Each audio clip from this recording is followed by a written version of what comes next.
Welcome to another session of Dungeons and Dungeons. This session, we are starting off inside the Skins of the Ancients trials with Terry. Oh my God. Terry Pratchett. Terry Pratchett is going to be joining us today. Don't worry. He's coming back from the dead to rewrite the Wheel of Time with us. And definitely was not... Anyway, so Ari is going to start today's session after Mosnell and Bologna had their trials and absolutely knocked it out. Both of them 3 for 3 as they achieved their ascended states of their armors, which are the Skins of the Ancients. We'll continue working through. Everybody is going to have a trial of the 2 crews. This is the benefit of you morons picking 2 sets of crews to do an entire level 1 to 20 campaign in. So you're the one who wanted to play Waterdeep, bud. You didn't say no, and you guys were like, "I have so many characters. I have so many." All right, we learned our lesson. No. Just let us have this. Yep. All right, so let's start here. I will reread the intro of this again. Walking. Oh no, it's up here. Excuse me. Phoenix will be joining us tonight. The Phoenix? Joaquin Phoenix. Oh, Joaquin. My God. What's he doing here? Ari, you and your group are surrounded by brambles. Interlocking antlers twist all around you, the bramble domes around each of you, while at the center you see a stone sticking out of the ground. As you go to inspect... The brambles are the antlers. They're a little wolf, you little bitch. As you inspect it, they are brambles, but the material of antlers. As you go to inspect it, each of your friends wander into different sections of the brambled antlers, the dome opening and closing behind them, leaving you alone before you can make a move. You hear the same shifting of brambles behind you. A doorway has opened, and a whisper calls you into the bramble. What do you do? Make my way towards the whispers. Yo, I appreciate you playing along. Walking through the bramble, it turns from...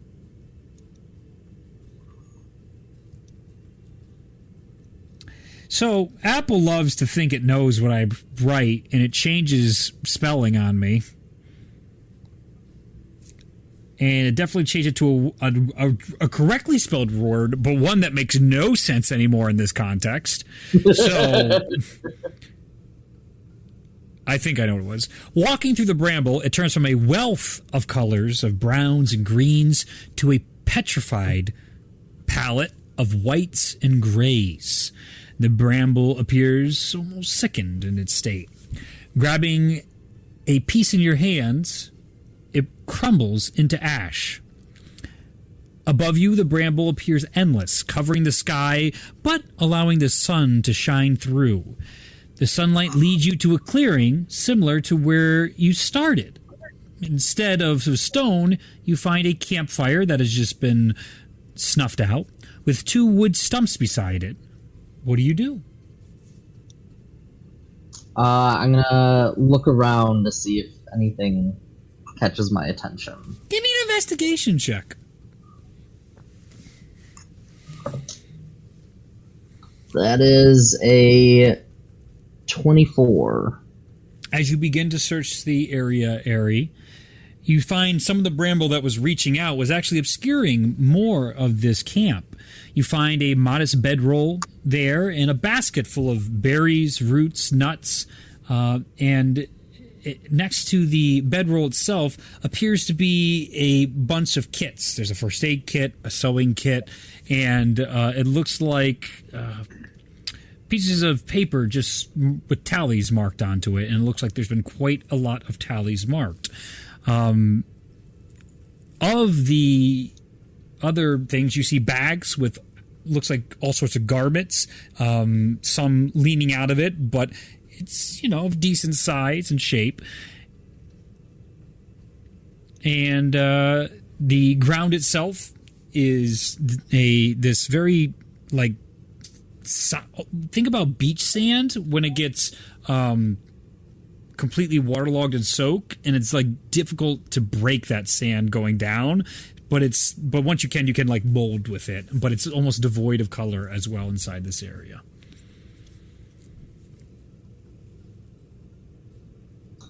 I will walk over and take a seat on one of the stumps. Okay. As you sit down on one of the stumps, looking for a sign or direction, within a few moments, the bramble opens up, and you notice a wood elf emerge from the bramble. She glances at you, but carries on putting the wood she gathered into the fire pit and getting ready to start the fire. Then she looks a second time. She appears startled that you're still there. A mix of emotions wash over you as you see your mother, Halloween, sits on the stump opposite you.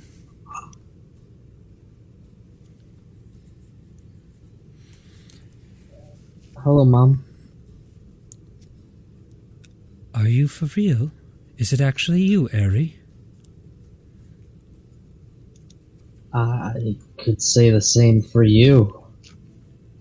But yes, I am real. You're so much older now.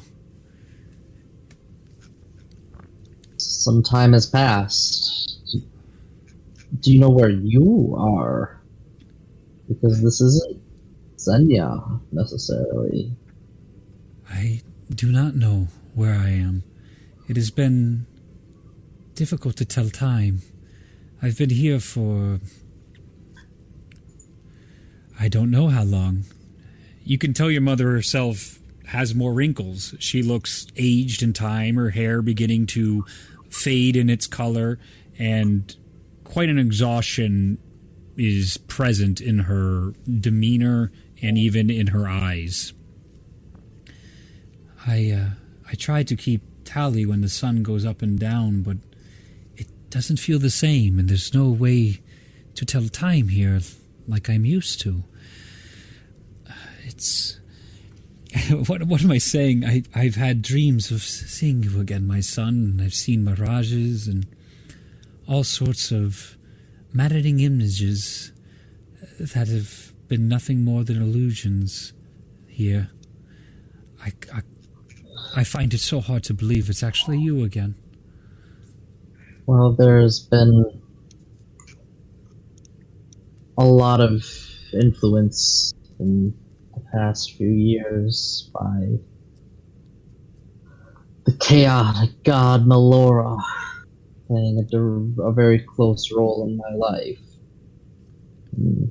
Who is this Melora god? They are a god of chaos and madness. They have been teasing me with you since you and Father and Phelan passed. So that was... Promising they could bring you back. That is very cruel to hear something has done that to you. And it is unfortunate that that is a reality that we did pass. I was hoping if that nightmare was true, it was true of only me, and not of Zenya and Phelan. What has become of your life? What have I missed?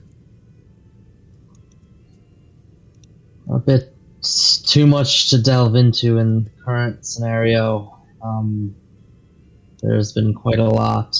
I wandered for some time and have since taken up a more adventuring lifestyle, helping bring a sort of balance and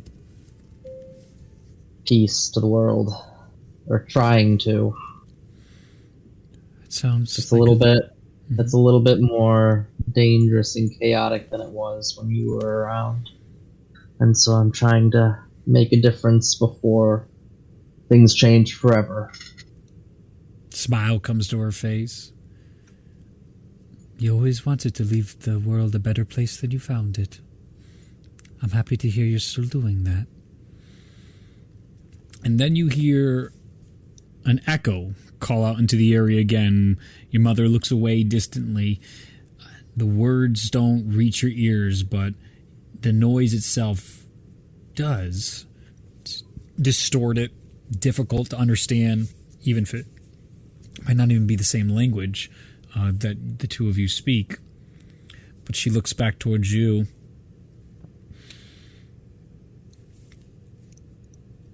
I hear voices, Eri. I've been hearing them for a very long time. And I've tried often to escape these endless brambles, but I have had no success. The voice calls my name and tells me to come, but I never can make it. And most times it's because I'm too afraid to try to make it.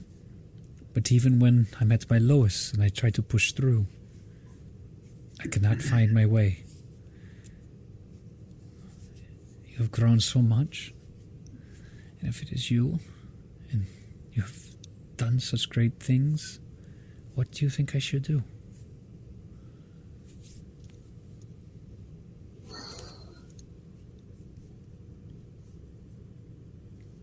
What kind of voice is it? Is it a male, a female? It's the voice of your grandmother. I hear her often, calling back to me to join my father and the rest of my family before me. Well, I think that might be nature and whatever lies beyond trying to bring you out of this purgatory, possibly. And I think it would probably behoove you to try and pass on to escape this madness. And I'm gonna reach over, give her a hug, and say, I hope what little gift I can offer can make this easier. And I'd like to utilize my, I don't know, give a little bit of my power of Zahir, sort of channeling my hope to the hopeless, which technically gives advantage, or lets them redo a saving throw, but like try and channel that power as like an essence of warmth and hope to try and give her some confidence.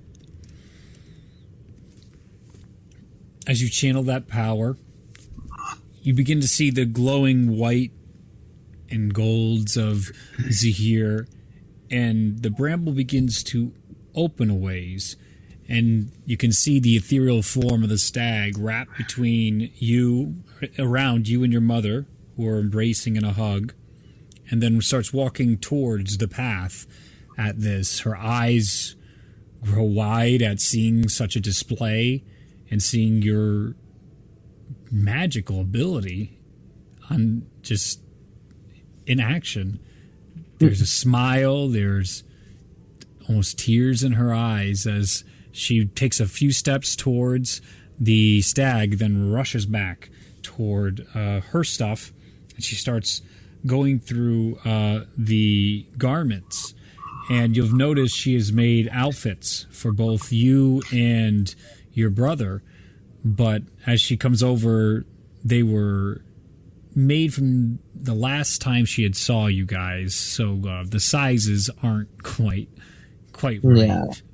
So as she grabs and takes those with her, she's about to go into the bramble when she looks back to you and goes, "Will you walk with me?"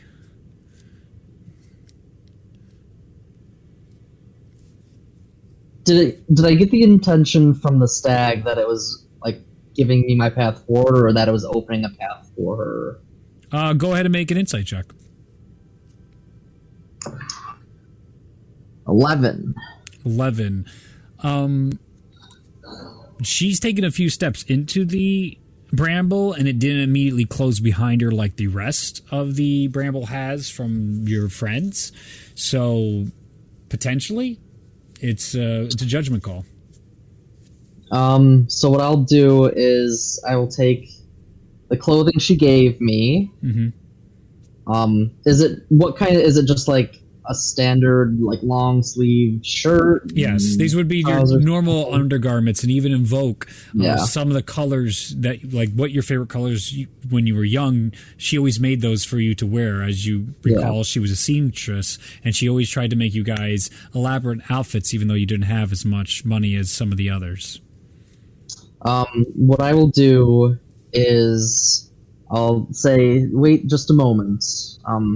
Take the shirt. Tied around my waist, so it's kind of like almost like a belt kind of situation. Sure. And then I'll take the trousers. I'll rip just a strip from one of the legs, just a thin strip, and I'll say I'll keep this in a more visible place, and I'll kind of show her the black scarf that I got from Valis, and I'll tie it as like a charm around it. She nods. And then I'll reach my hand out to her as if I'm going to walk with her. She grabs your hand, and the two of you begin going down this path.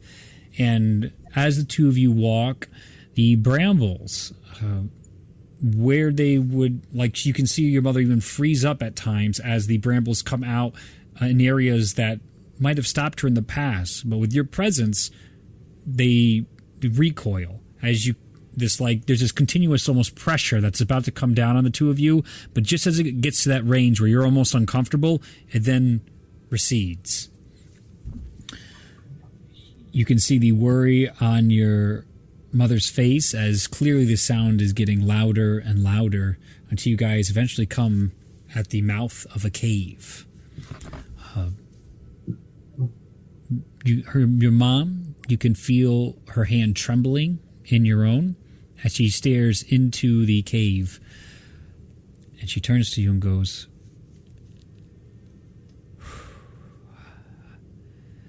I don't know if I can do this, Eri. I'll give her hand a squeeze. I'll say, do not worry. I'm here with you, and I will lead the way for her, pulling a torch out to light our path. As you pull the torch out and go into the cave, after about a step or two into the cave, the torch changed colors from its normal reds and oranges to a bright white fire that illuminates the pathway. Walking into this cave, you come upon where the voices now sound loudest, and you do hear the familiar voice of your grandmother. It's coming from a very similar portal, a portal in which you've seen in the world in between worlds. It shimmers, and it's difficult to see the distortion of what image is on the other side, but it glows with that same familiar colors that you saw in the world in between. Your mother approaches this portal. You can see her reacting and listening to each time your grandmother's voice gets louder and calls out. Still difficult for you. It doesn't make sense. These aren't words maybe meant for you. And she gives you one more look. And I'll turn to her. I'll take my knife out. I'll go to the end of my green cloak, and I'll just slice a little strip out and say, to remember me with. She takes it. I could never forget you. Ever, Eri. And she leans in and gives a kiss to you on your forehead. She has to go up on her feet to do it now.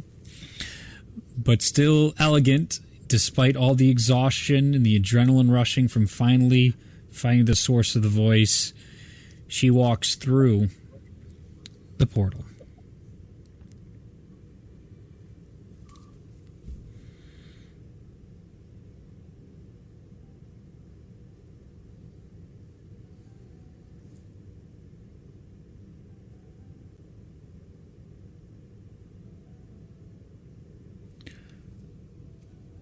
As she walks through the portal, you see the portal itself collapse. Halloween gone with it.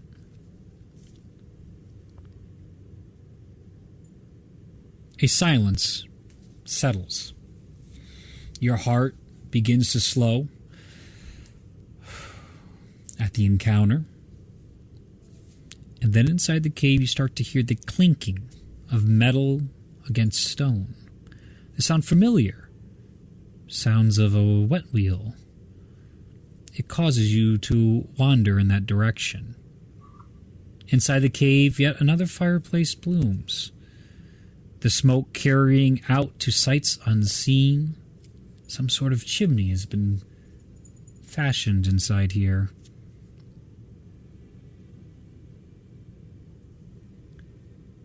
What you see the source of these sounds, it comes from a tired-looking wood elf in fine leather armor, and he seems to be cutting at a rigged-up dummy of sorts. You have seen the greatest forges in your time to know that this is a sad excuse for a forge. The effort is not lost on you as you approach the figure of Zenya, your father. Hello, Pa. You see, as he's cutting against it, his eyes, you can see the soot stains on his face, where he's even tried to wipe off sweat and different colorations of it. Much older again. As he looks to you, Ari, you see he drops his sword and comes up to your face and grips it on the sides, getting all of his dirty and soot hands all smudged across your face, and he looks into you. My boy, it is my son. You are not a vision. And he begins not anymore. Crying as tears come down his face. As you hug, he embraces you, and you can he hard sobs into your shoulder as you can hear him in your ear as he holds you, going down a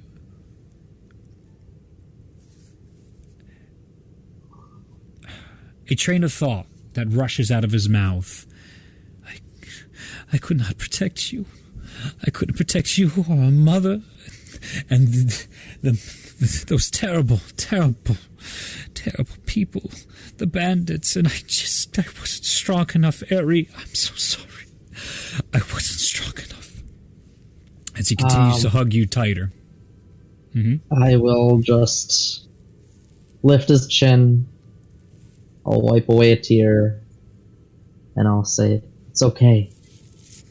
It wasn't your fault. You tried your best to save us, and they just overwhelmed everyone. But you can rest assured, even though I was the one to survive, I was able to get some peace and deal with those who caused our village so much pain." You did, but there's a voice. I hear their voices still throughout these caves and these walls. Like I can never seem to find them, but that's why I've tried my best to make weaponry to fight them. We elves were supposed to be smarter than everybody else. We're supposed to be stronger, more elegant, and I'm just not quite enough to get through, Ari. But maybe with you now, we could finally defeat them. As you see him almost manic-like going over and showing your father was a leather worker, not a blacksmith. Yeah. And the poor excuses for the swords and knives that he's made are obvious to you. As he brings them over to you and tries to hand you one, together we could maybe fix this. I'll take his hands. I'll take the weapons out. Yeah. Mm-hmm. He looks take the weapons out of his hands, and I'll just put them to the ground. I'll take his hands, and I'll do the same kind of thing. I'll channel the power of Zahir into him so he feels the hope. And I'll say, you are not a fighter. You do not need to be a fighter. I will protect you. We will make our way to your peace. Okay? Make a persuasion check.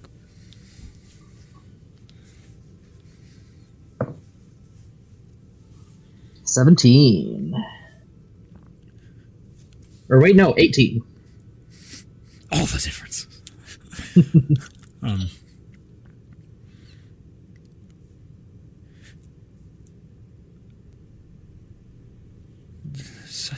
I haven't felt such warmth in a very, very long time.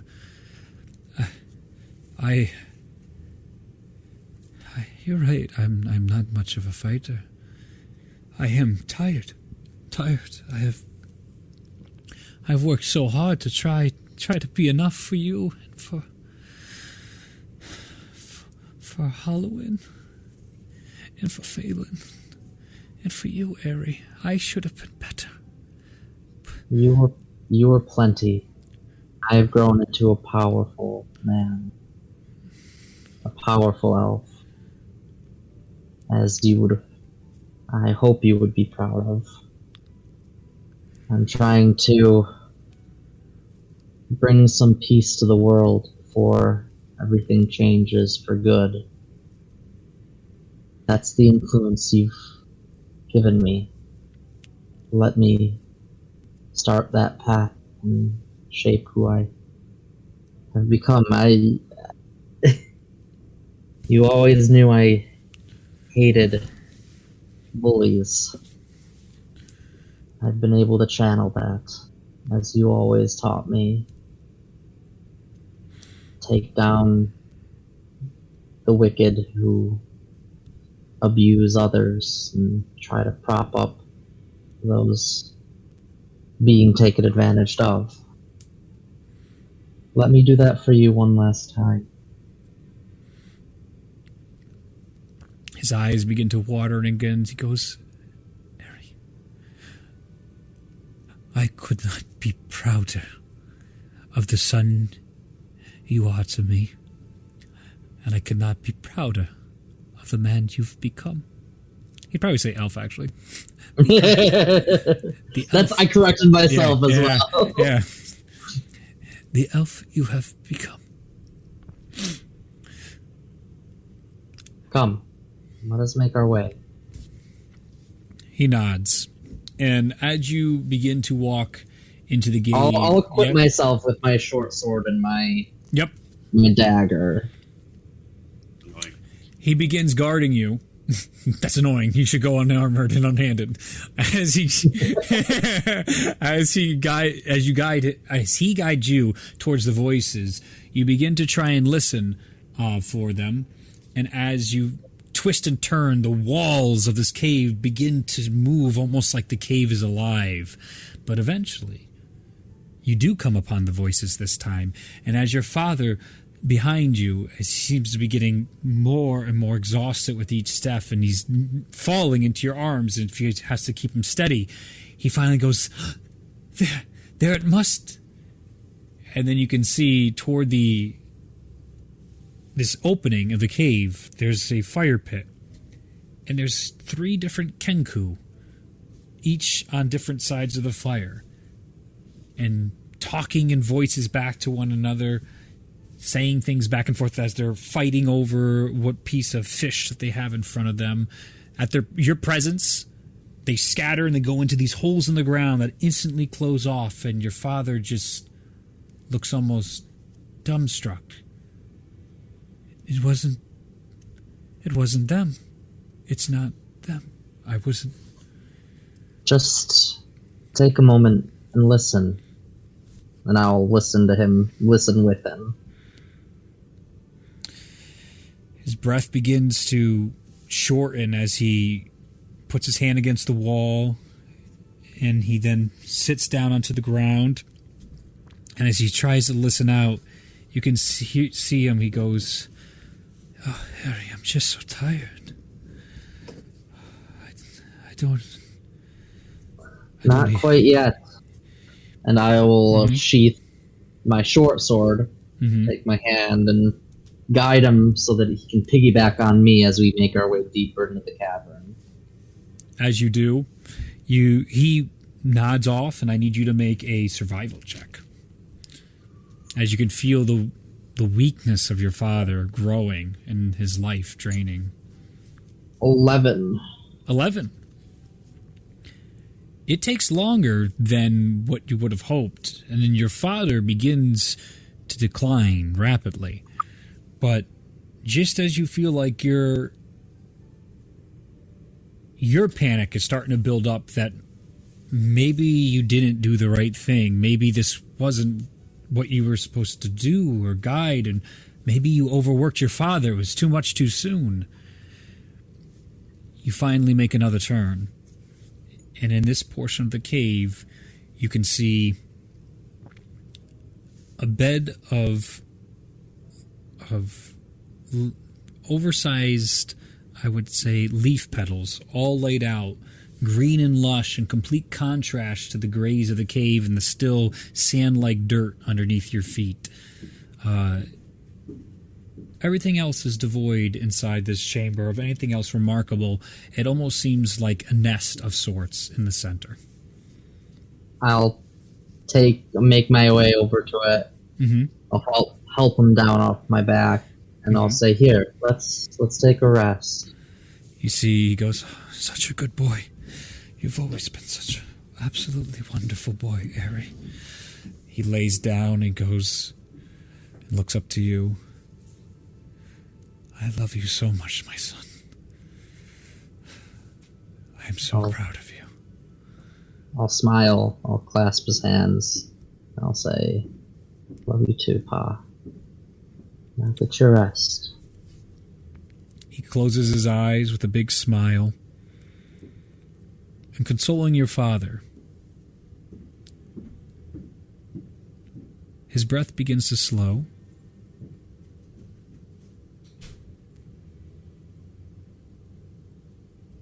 You finally get a chance to truly see your father in this moment, from all the times you've spent with him, to really take in Zenya, who he was, and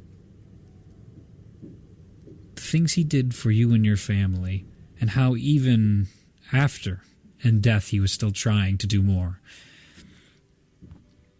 Brambles begin to come out of the ground.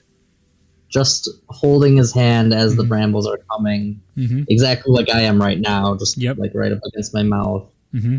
I'll just breathily whisper a brief little prayer out to Zahir, just asking that he can be at peace.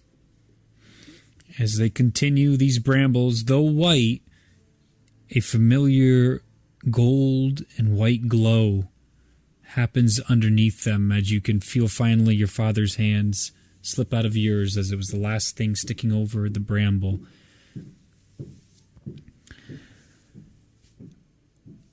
With the brambles sinking in, the bed of leaves remains, but your father now gone. You find yourself leaning back onto the floor, and then the nest itself begins to turn to that ash as well and disappear. You feel Zahir's connection with you in this moment, knowing he heard your prayer.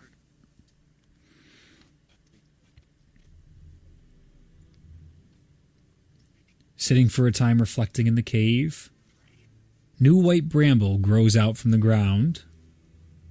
It catches your interest immediately, and slowly it twists and turns over the walls and floors instead of just in the nest area. The brambles look like the... I like how you added the stag to the slideshow. Yeah! Those are the thumbnails. So that's the thumbnail for the episode, yeah. It's great. The bramble looks like the fallen antlers from all sorts of stags melded together, almost like the glass murals you've seen in Timor's temple. Streaks of gold begin to highlight a path of bramble leading you into a new direction. Eventually, the bramble gives way to a lush field of grass. In front of you lays a picnic. Rocks hold down the edges of the blanket with wooden toys laying all across it. Jars of food are left open next to the baskets. A tent is propped up behind the picnic, laid out with the doors left ajar by a flowing breeze. What do you do? I'll approach the picnic and getting an impression of what this is looking like. I'll call out, Phelan, it's time for lunch. Bursting. No more hiding. Bursting out of the camp, you can see Phelan, as you have seen him in your visions many times over, come out at your voice, his eyes wide, and he jumps and embraces you, and he goes, Harry! As he squeezes you tight, he goes, you brought food? Just kind of sit down and start preparing little snacks from what's there. As you start putting food together, you see him look and he goes, I'm so glad you're here. And he starts going over and he starts putting all these toys that he has out and starts lining them up. He's like, I've been making toy collection here that it's been super great, but there's always more toys out there and I can't get them all, and I want to get more of the toys, but I can't find them all. But now that you're here, you can help me find more toys, and that'll be absolutely fantastic, and I'm very excited about that. I can't believe you're here. I kept calling out for you and Mom and Dad, and no one showed, and it seemed like a while, so I figured, maybe you guys were gone for good. But you're not. You're here.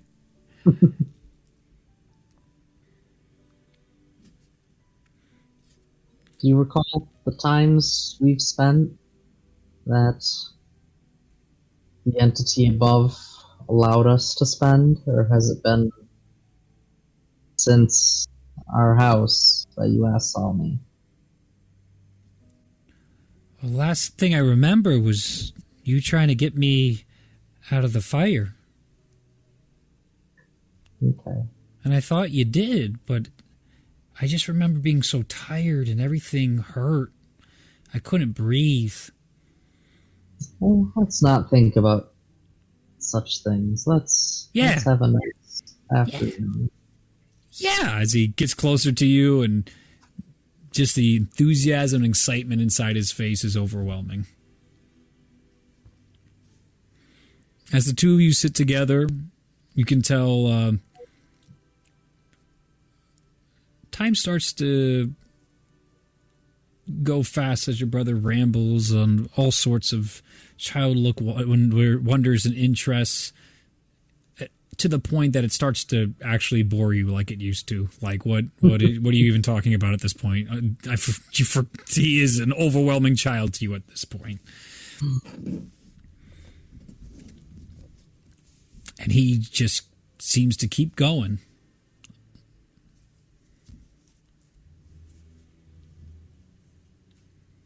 And eventually, settling down on his stories, he sort of looks to you and... So, what have you been up to? Well, it's been a long time. I've become a big, strong, adventuring hero.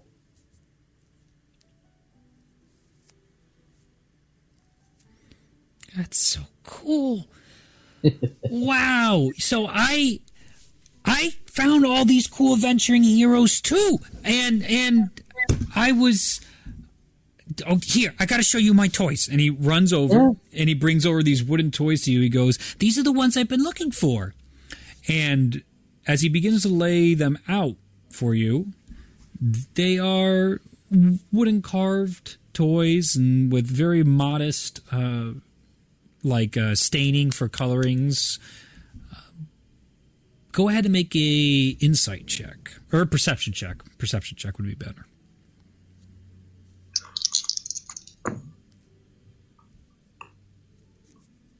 Amazing.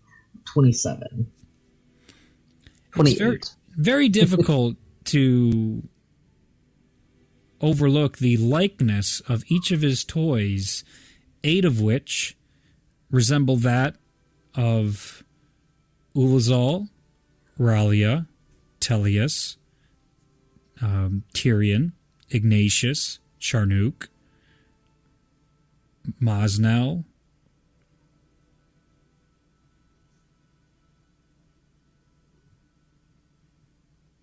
Chalmir.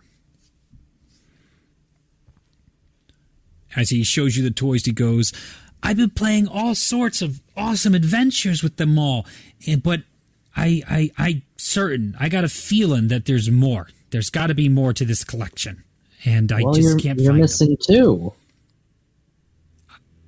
You know about this? Do you collect these too? I know about these adventures. They're very powerful. Just I've heard enlighten. a story about them. Yeah, there's one more. There's Bellona. She's an incredible huntress, wielding dual crossbows, able to track down any prey and hunt them and skin them, and defending the weak against dangers in the darkness of the world. Blessed by the god of the hunt. His eyes light up, hanging onto each and every one of your words. Who's the last one, then? Well, I'll reach into my pocket and I will take out the original burned coin that I had, that I used to make my decisions off of. Yeah. And I'll hand it to him, and clasp it in his hands, and I'll say, well, the last one is me. You have an action figure? I told you, I'm a big, strong adventurer now. We're trying to... We've had all sorts of exploits and helping the world become better than it is. He immediately grabs onto your bicep, now still holding the coin. He just lift me if you're so strong, great adventurer. I'll lift him up. Easily enough, you begin to lift him up and down, and he laughs and giggles. As finally you go on the ground, he's like, well, then help me. Let's go. And he starts running off towards the little brush area that transitions into a forest to go find what last toys he's missing. I'll keep him in eyesight and just do a clean sweep of everything. Of the campsite or in the helping him out in the trees? The forest. Go ahead and give me an investigation check.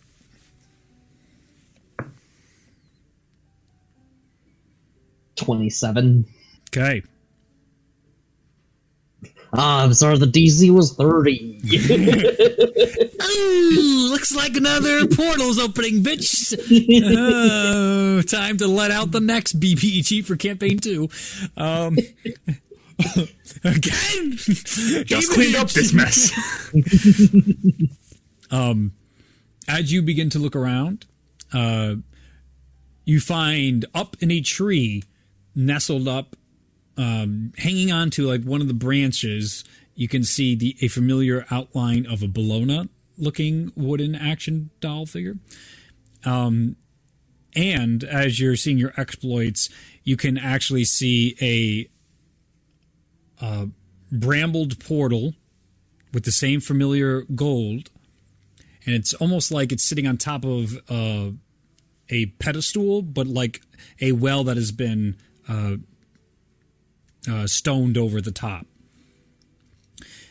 And sitting on the steps leading to the portal is an action figure of you, Harry.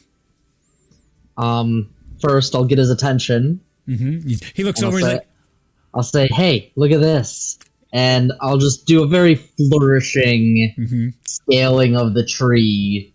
And like grab the figure and then hop down and be like, ha.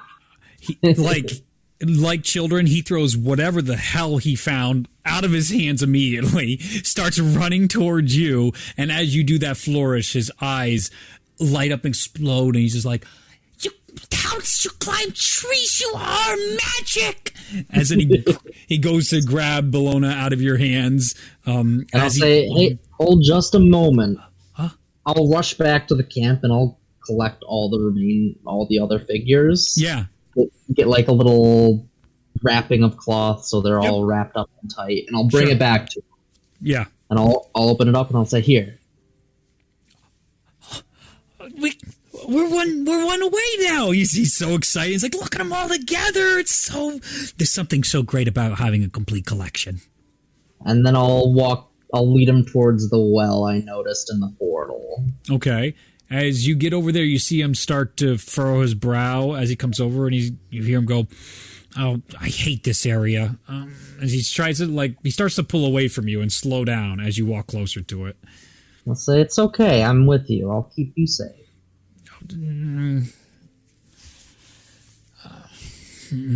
As he gets a little closer to you, he then sees the airy figure, and he gets a little excited at that prospect. Just out of curiosity, I'll peek down, because it's like a well in front of the portal, correct? So, no, I did a poor job describing it. It's more a, think of a well, but then so now pedestal it though, so pave it over. So then there's no way to get in the well, and the portal's on top of that, similar to what you did inside the World in Between, how it was on top of that circular area with stone. I'm a sucker for this design. It's there again. Okay, so it's just like a raised dais. Yes, with exactly. steps, the portal, and then an airy figurine right in front of the portal, basically. Yes, exactly. Yes. All right. I'll go up. I'll walk him up. I'll gesture for him to grab the figure. As he grabs the figure, he immediately goes away from the portal, and you see him turn towards it and goes, I don't like it here. We should go. Why? What are you worried about? As he looks at the portal, and he looks to you, and he goes, you don't hear it? I don't. Your ears must be sharper than mine. I hear Mom telling me to put my toys away. I'm not done playing. I didn't get enough time to play yet. And I don't think it's time to go home yet. I'll kneel down in front of him so I'm kind of eye level with him. Okay. And I'll say, Phelan, you can't just ignore Ma like that. You can see tears welling up in his eyes. Make a persuasion check.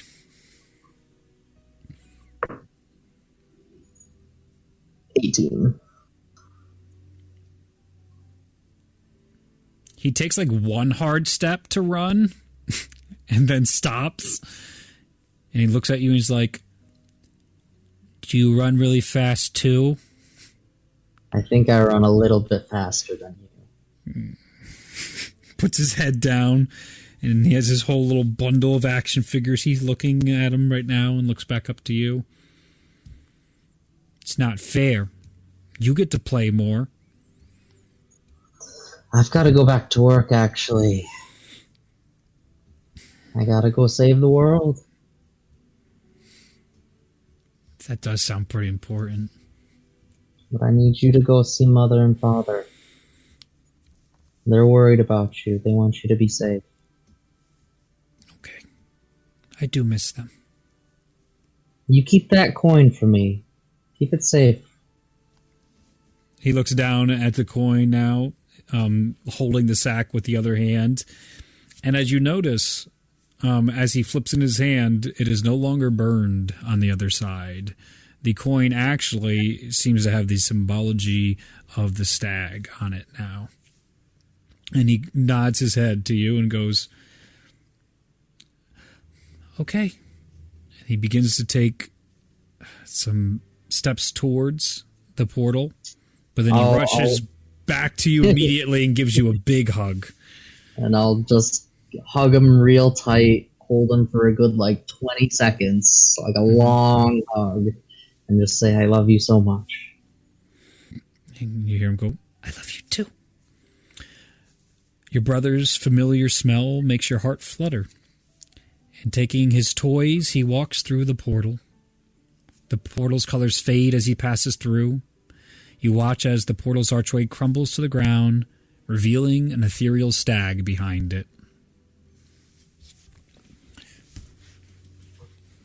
We're going to see if the voice mod is working today, so you'll let me know.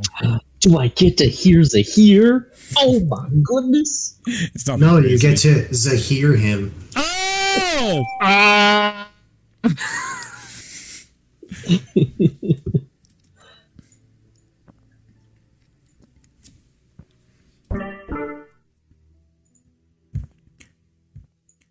Hope can be cruel. Hope can be mercy. Giving hope to the terminally ill is cruel. To make them think they will get better. Hope is mercy to the one dying in your hands. Hope is good when you give it to those in dire need of it. You have seen what hope does to the desperate. It gives rise to tyrants who turn their hope into the hopeless. You have experienced more than most what it is to hope. To hope for power, to hope for family, to hope for happiness. Go forth with the strength of hope. Show the world it is never too late to do the right thing. The stag turns from you, walking into the bramble, forming around the stag with each step it takes. You feel a new weight on your body. As you look down, this lightweight armor covers your body with the symbol of Zahir on your chest. The world fades away as you find your friends standing beside you in the brambled grove, each of them confused as the lot of you saw what was happening, but you could never reach out to Area Time to give aid. It always seemed like the bramble was preventing you from getting to him. But now the groups again reconvene. Ari, you have unlocked Skin of Zahir. I will put in chat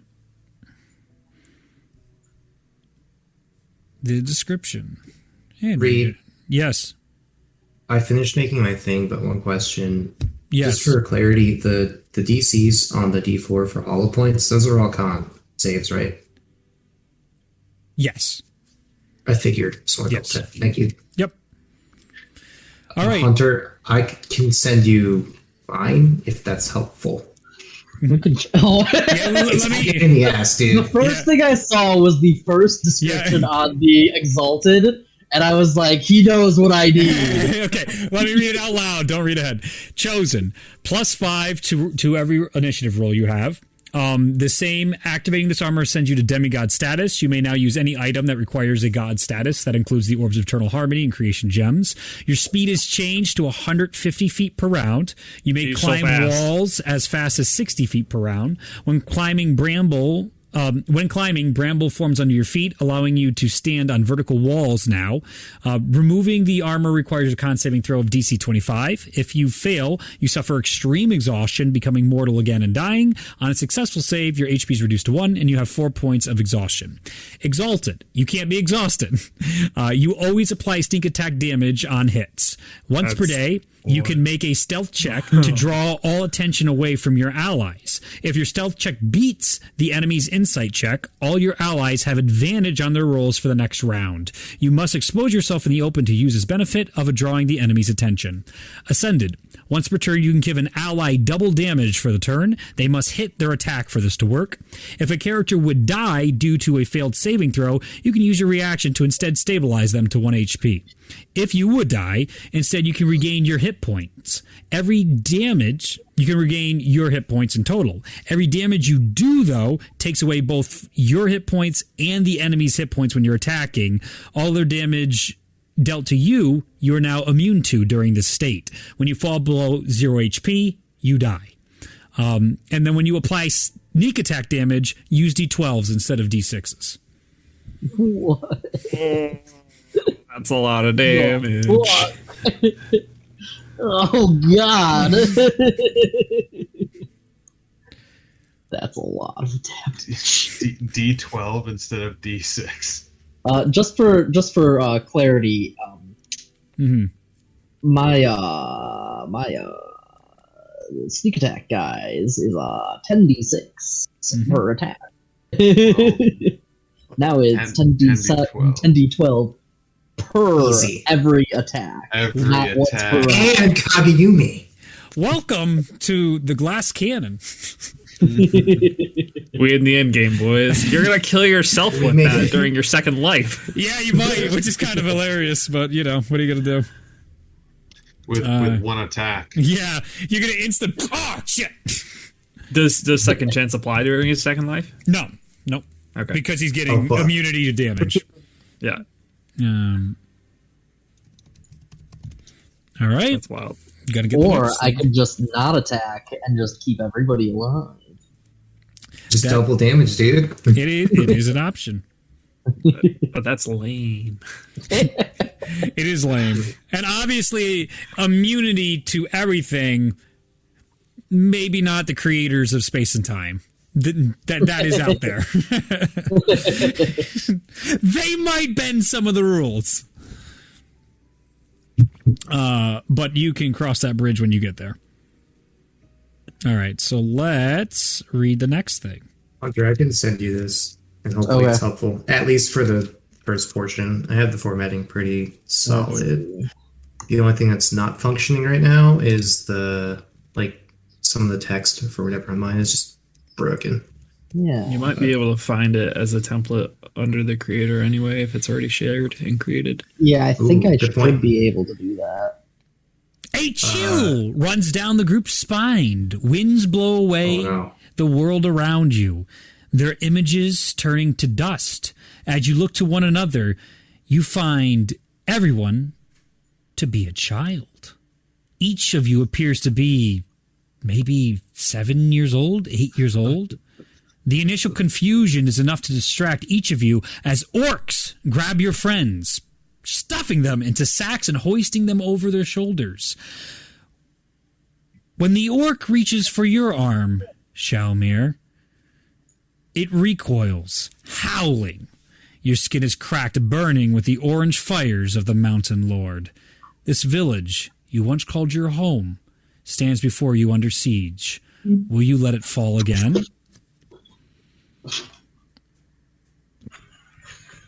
And we need to change the music. I will be right back. I have food to grab. Orc Ra!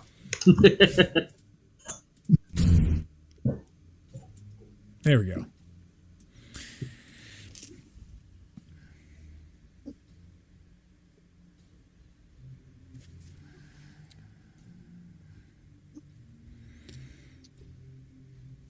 All right, Shalmir, what are you doing? As you can see, it's the day you were chased away from your home all over again. Your skin is crackling with power at this very moment, but go ahead and give me a perception check, actually, to start. 14. 14. The orc, when reaching out for your arm and was burned, dropped his sword, now laying at your feet. The others are running off with your friends and sacks at the moment, but there is but a brief chance of opportunity here for you. What do you do? Do I have all my stuff with me, or is it? You do not. Yeah. I'll grab his sword. Okay. So am I in radiant consumption now, or is that? You are, but you don't have your wings available to you yet. Okay. Well, I can't fly anyway. So Oh, okay. Yeah. I couldn't remember because I knew Yasha did it, so I didn't want to fuck that up. Okay. Okay. The first thing, this feels like it's exactly my memory of when this happened, like when I was a 7-year-old. Yes, but your friends being here wasn't part of it, or burlap sacks, or your skin crackling. Like this is Right. everything else is seeing the same. And would you roll with your perception check again? 14. 14. Okay, no, that's enough. So you can even see in the background where some of the orcs were gathering the village folks and the villagers, and where your parents told you to run. They're putting them inside those cages as you take in this moment, as you've returned to this memory. All right, well, I'll collect the sword. Yep.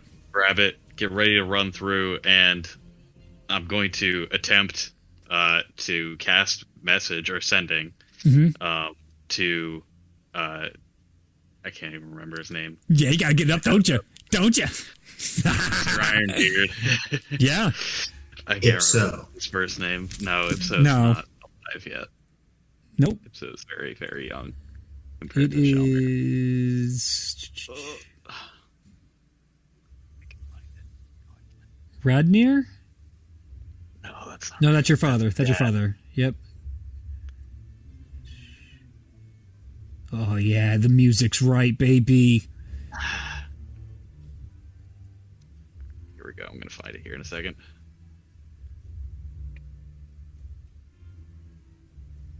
I had it bolded. Valmy or Ironbeard. Yep, there it is. Yep, Valmy Ironbeard. Yep. My Smith master back in the day. Yes, yes, indeed. Go ahead. So I'll send a message to him and just say, Valmy, Galtrin is under attack. You might not know my voice, but we need your aid. Bring all able-bodied dwarves you can. As quick as you can.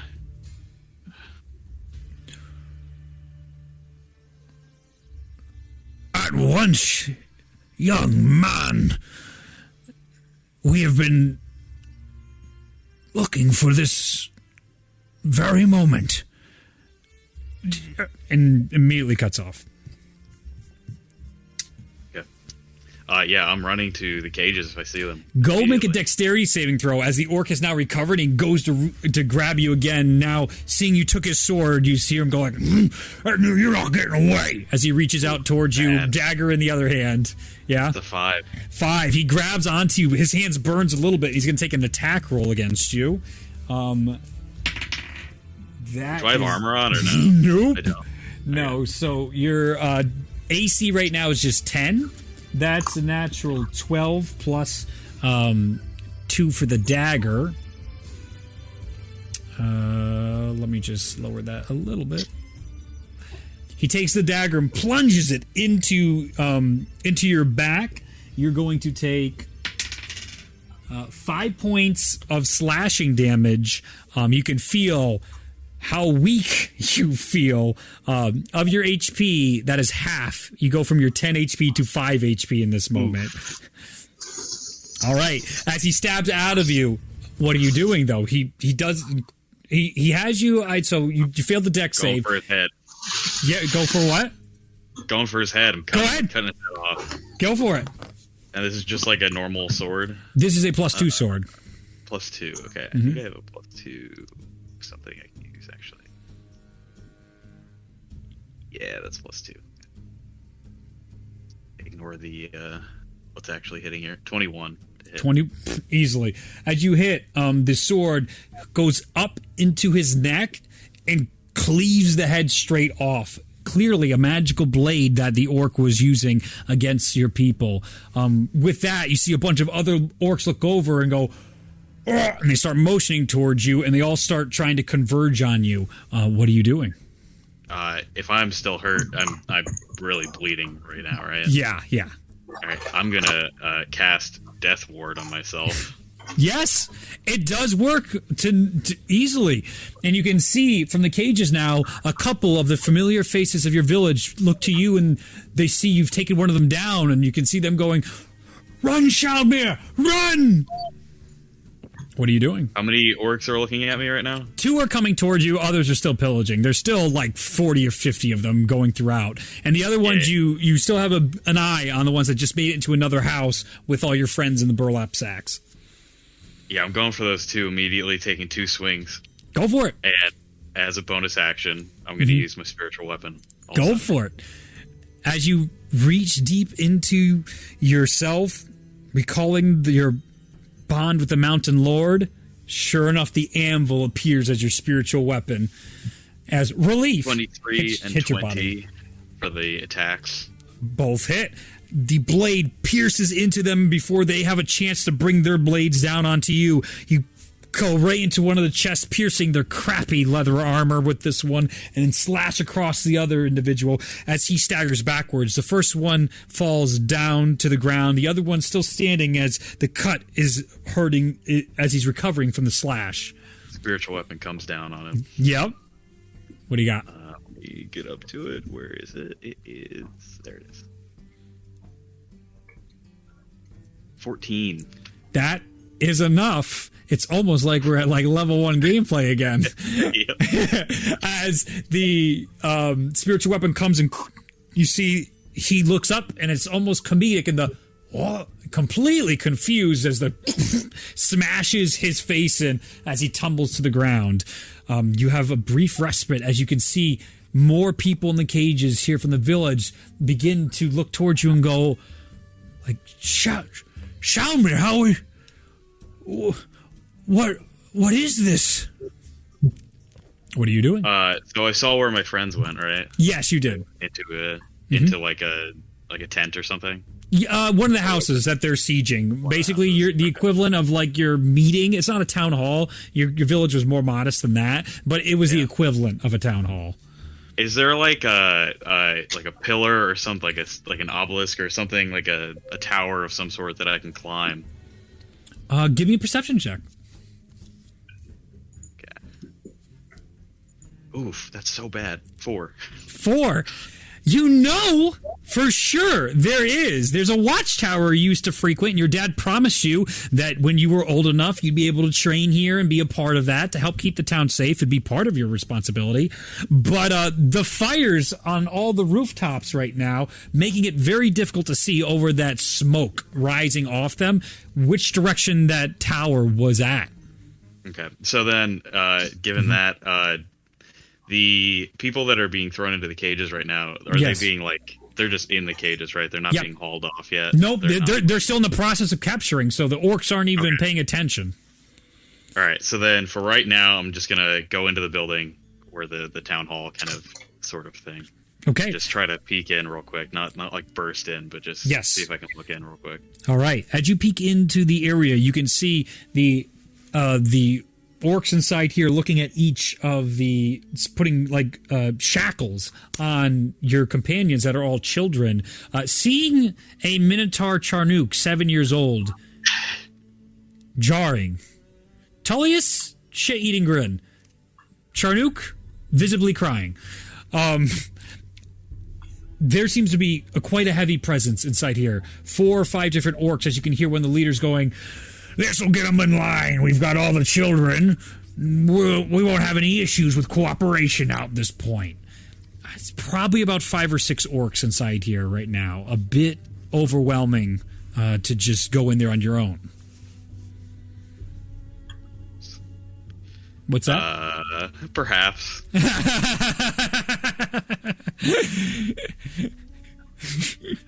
Yeah. Okay. What do you want to do?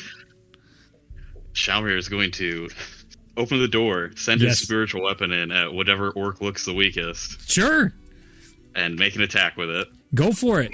As you open the door, are you doing stealthily or you don't care? You're doing it heroically. Nope. Yeah, you bash that door. Okay. Let's see. That is a 17 to hit. Yeah, absolutely. So it crushes. You don't have to roll damage for these guys. Okay, we're talking level 1 stuff right now. Your damage is going to be enough. It's more or less if you don't hit. The anvil crushes one of the orcs. 5 still remaining in the room. They all turn at this as you open up the door. Your skin still crackling as you have the magical weapon in hand. You can now hear in the distance, in time with you opening this door, the calling of a horn in the background, the familiar horn that you recall that the dwarfs of Karshtul would use when coming upon their enemy. The thudding on the horseback of the dwarfs, but not so much horseback and more ramback of the animals that they use. seems to be coming towards the town as a bunch of screams happen beyond you. The orcs look and go, he's a child, get him! To come right at you. As my action, yes. I am going to use my Conquering Presence Channel Divinity. Yes. All of these orcs need to make a wisdom saving throw. You got it.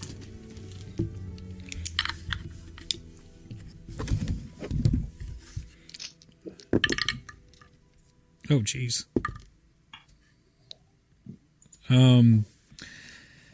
Okay, so that is a natural 20, 19, 15, 17, and a 5. Okay, so anything above an 18 saves. Yeah. So one of them's dead, right? Or isn't one of them dead? I didn't roll for that guy. Okay. That was 1, 2, 3, 4, 5. Yeah, 5. 6. There were 6 in the room. One's dead. So 2 of them save, 2 of them fail. No, 3 of them fail, 2 of them save. Yes. Okay. So you see 3 of them with Conquering Presences intimidate. It causes them. They're frightened of me. Okay. And anything that's within 10 feet of me cannot move. 0 Gotcha. movements. So 3 of them go right back to the wall as they see your fire expand out and your eyes crackle with the power of the Mountain Lord. You see the other 2 orcs as they go, oh, you bunch of gutless cowards! As the first one comes up to you and goes to take a swing against you. He is going to hit. That's a natural 16. So he is going to do 6 points of damage. So he hits into you, and Death Ward goes off as he cuts into you, and you go to the ground initially, and then the fire hits out, and you see him catch fire, and he starts burning backwards and falls over to the table. And as he cracks over the floor, you see the other orcs trying to escape out of the room besides the one that hasn't been feared. Behind, you can hear the cages being opened by the dwarves of Karstool, who are now running through warhammers on ramback or horseback, clobbering orcs into the background.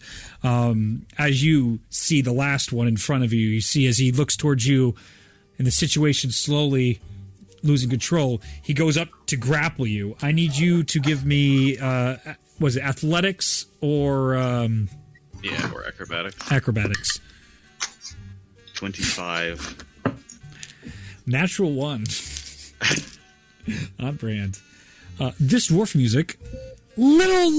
This is drinking time. This is drinking time. Dwarf music. We were doing good. We're shut up, and now or it's okay. We're just having fun. Now we're having a good time.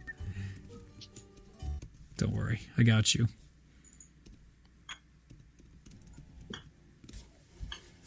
It's the same. Is all dwarf music this way? Yeah.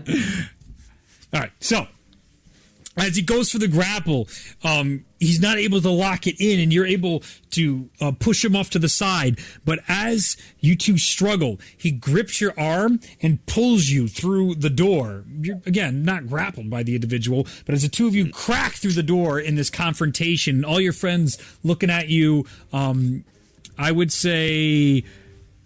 Ignatius in particular, young Ignatius reaches out to go grab you, but you burst through the door. And even with the strength of the Mountain Lord, you can't completely slip out of the orc's grasp. As the two of you tumble to the ground, busting through the door, you brace for the ground. I gotta turn this down a little bit. Sorry. Hit my train of thought. Bracing for the ground, you find no impact. Opening your eyes, you see the orc tumbling through the air next to you as you fall. Glancing back toward the house, a blackness begins to go farther and farther away, carrying the image of the house away from you. Instead, as the image disappears from your eyesight of going to complete darkness, you pass by a stone structure and see the familiar bridge deep within Karstool, a fall your friends must have seen when they brought you back to life some time ago. The heat at your back brings your attention toward the ground. As you turn, bubbling over to blistering temperatures, you see lava. There is no crown, only certain death. You push for your wings or anything to save you, even calling out to the Mountain Lord, but they do not come. Again you try, just before you hit the lava. You feel the embrace of the horrible fires and hear the splashing sound of both you and this orc into the lava. Deep within the lava you fall. It burns your skin, blisters you in every place you can feel, until it begins to steady. The pain numbs. And as you begin to feel yourself rising out of the lava, no longer in pain, but almost a balance of this ambient heat, that sensation of skin scabbing over comes over you. When you open your eyes, you see the orc completely melting away before you. Bursting out from the lava, you can see yourself in some of the reflections of the fires. You look as you did when you first went to Karstool. Older and filled with the strength that you just lacked. Charcoal surrounds your body in the lava. It seems to be preventing you from being hurt or harmed by these flames. What instead hurts is the impact of the first arrow that hits your sternum upon the pillars supporting the great bridges of Karstool. Orc archers are knocking arrows and firing down upon you. What do? How far away are they? They're about 160 to 180 feet away from you, far up on these pillars of gigantic stature and firing arrows vast distances towards you. Some of them hitting the lava, sticking in and burning away. Okay. I'm like in this lava pit. Yeah, you're in lava, and you're about 27 years old at this point now too. Is there anything around me that I can like go to, or is give it me a just, perception check? Oh my gosh, 5. I love it. You know what? We're changing it. It's still great, but I found one better now. Change the music again. Boy. This is better. It has to be better. If it's not better, I'd be stunned.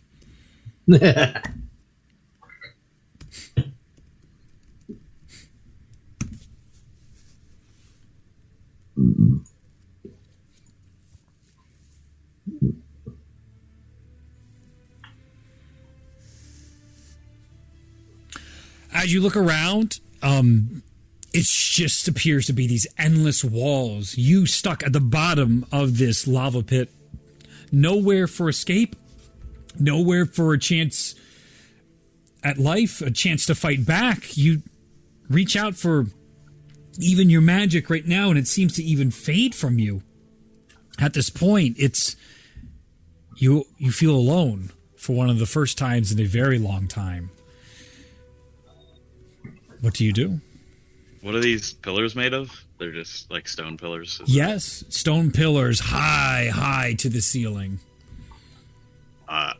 If I don't see anything to go to, I'm gonna try to swim down through the lava. Okay.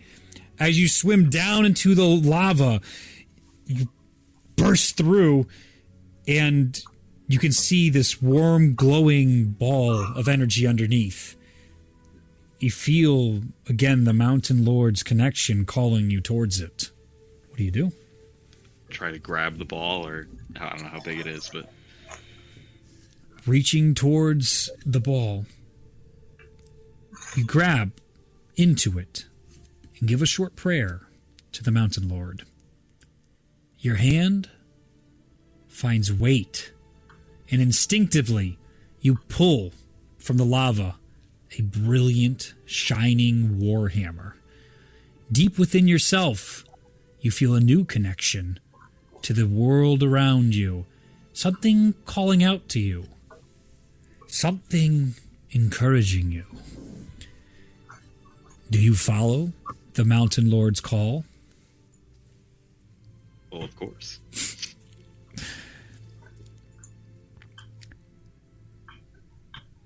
I need you to make an attack roll.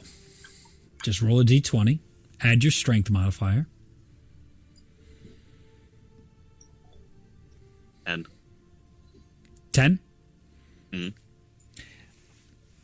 As you grip this and or if emerge... an attack roll, it would be 16 because you had proficiency.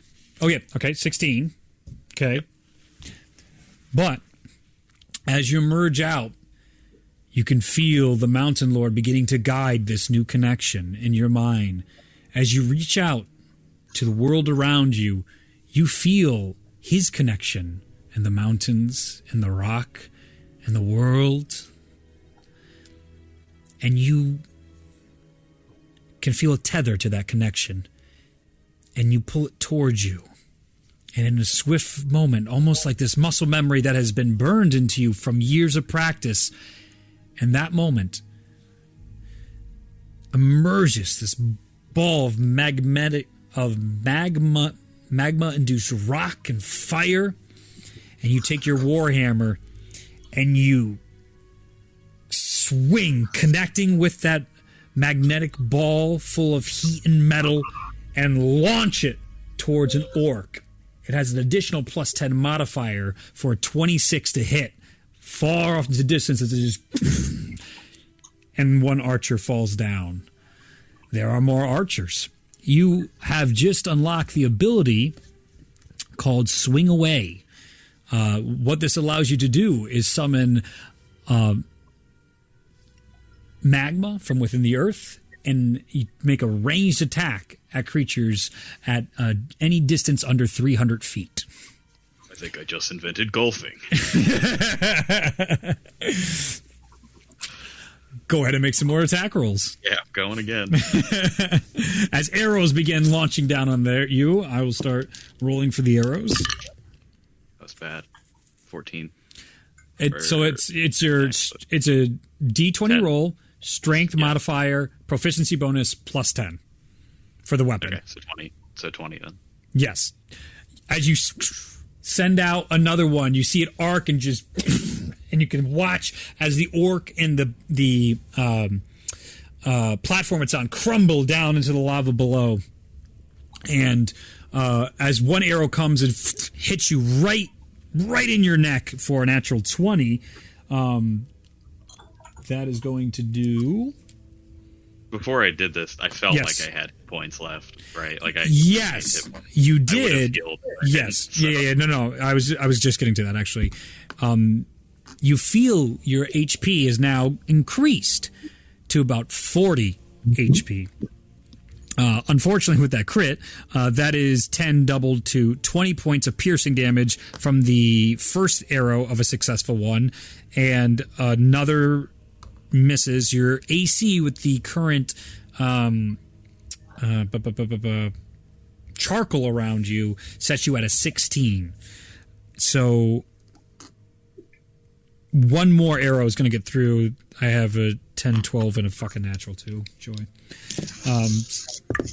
And that'll do an additional 9 points of piercing damage into you. So a total of 29 out of your 40 hit points, as there are now 5 orcs remaining in this area.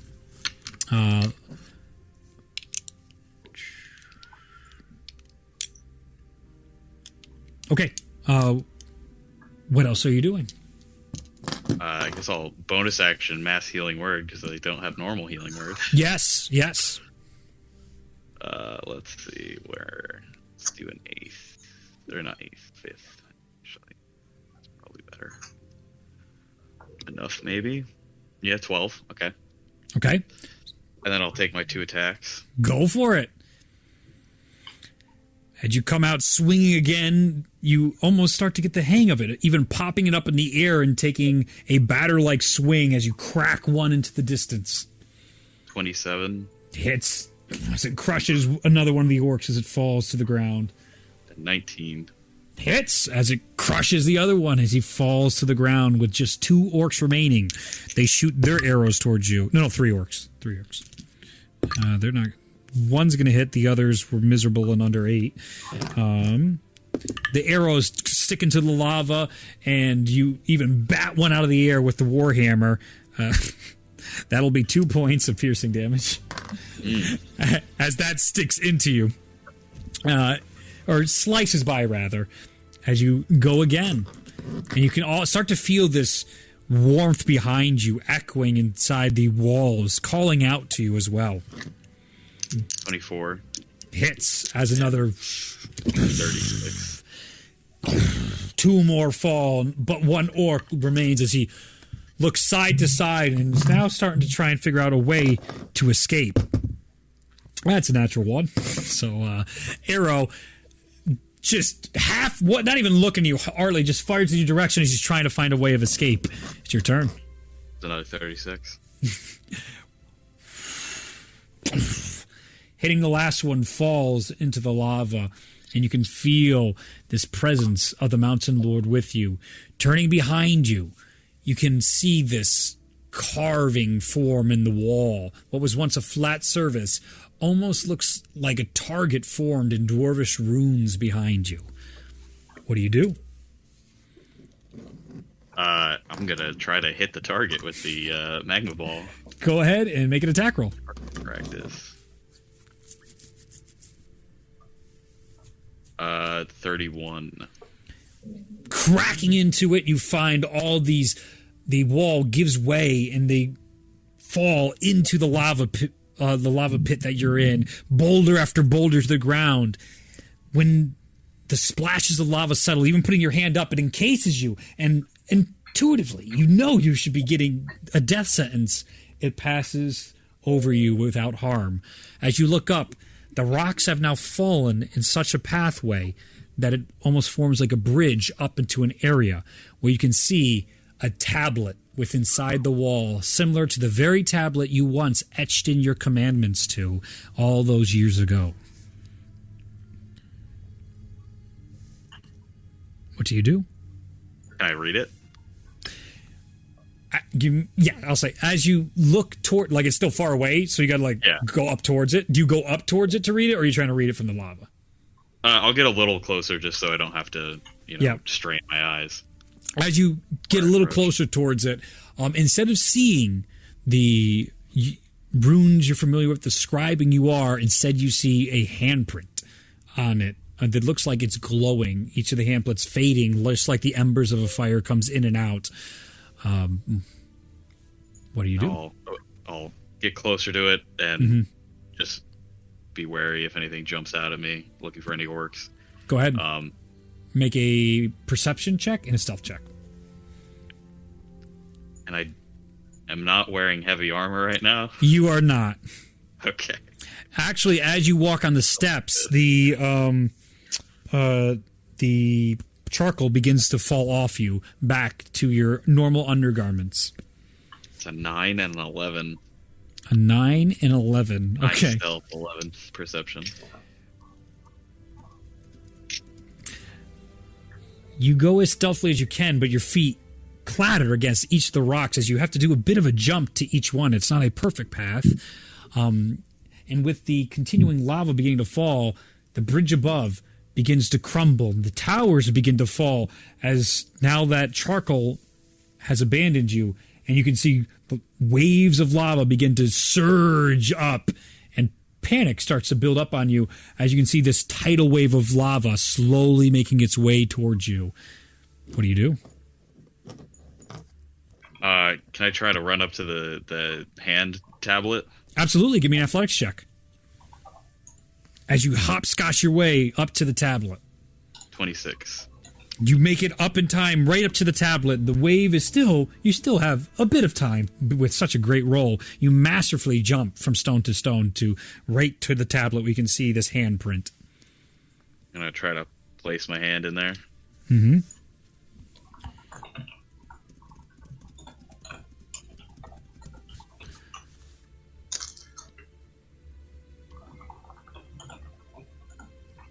As you place your hand, you feel a heat different from the heat of the lava, different from the heat of fires.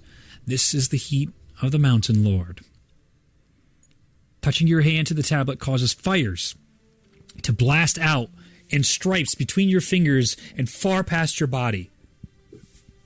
The warmth surrounds you, changing the world around you until the fires harden into stone. Just before the lava waves crack against you, the entirety of the room goes dark. And then a small fire opens in the middle of this room. Looking towards your hands, you now find your hands wrinkled and worn, your beard longer than you remember, and grayer than you remember. Your body aches all over from the many battles of the past. In nothing but your undergarments, you find a small hammer and chisel in your hands where once the tablet was. Or the hand where you place your hand on the tablet. What do you do? As I definitely changed the happy song of the Lord of the Rings. Do I see anything else around me, or is it still that? You seem to be in a completely new area. It's actually very familiar from inside the mountain where you once carved all around the commandments before your tablets. It seems to be the exact same room again. Does it have my carvings on it or no? No, there are no carvings inside there. I'm gonna start carving what I remember. Okay. Gonna change the music again. That is way too much for this. Okay, let's do the we'll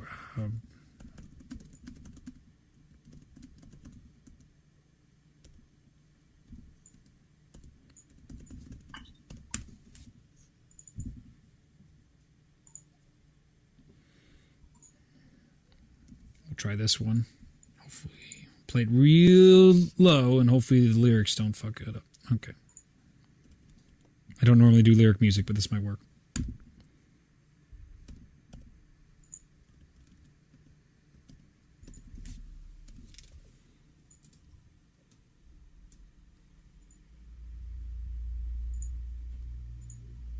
Yeah, okay.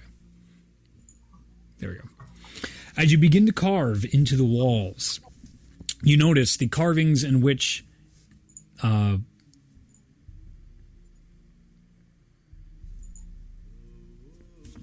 gotcha, sorry.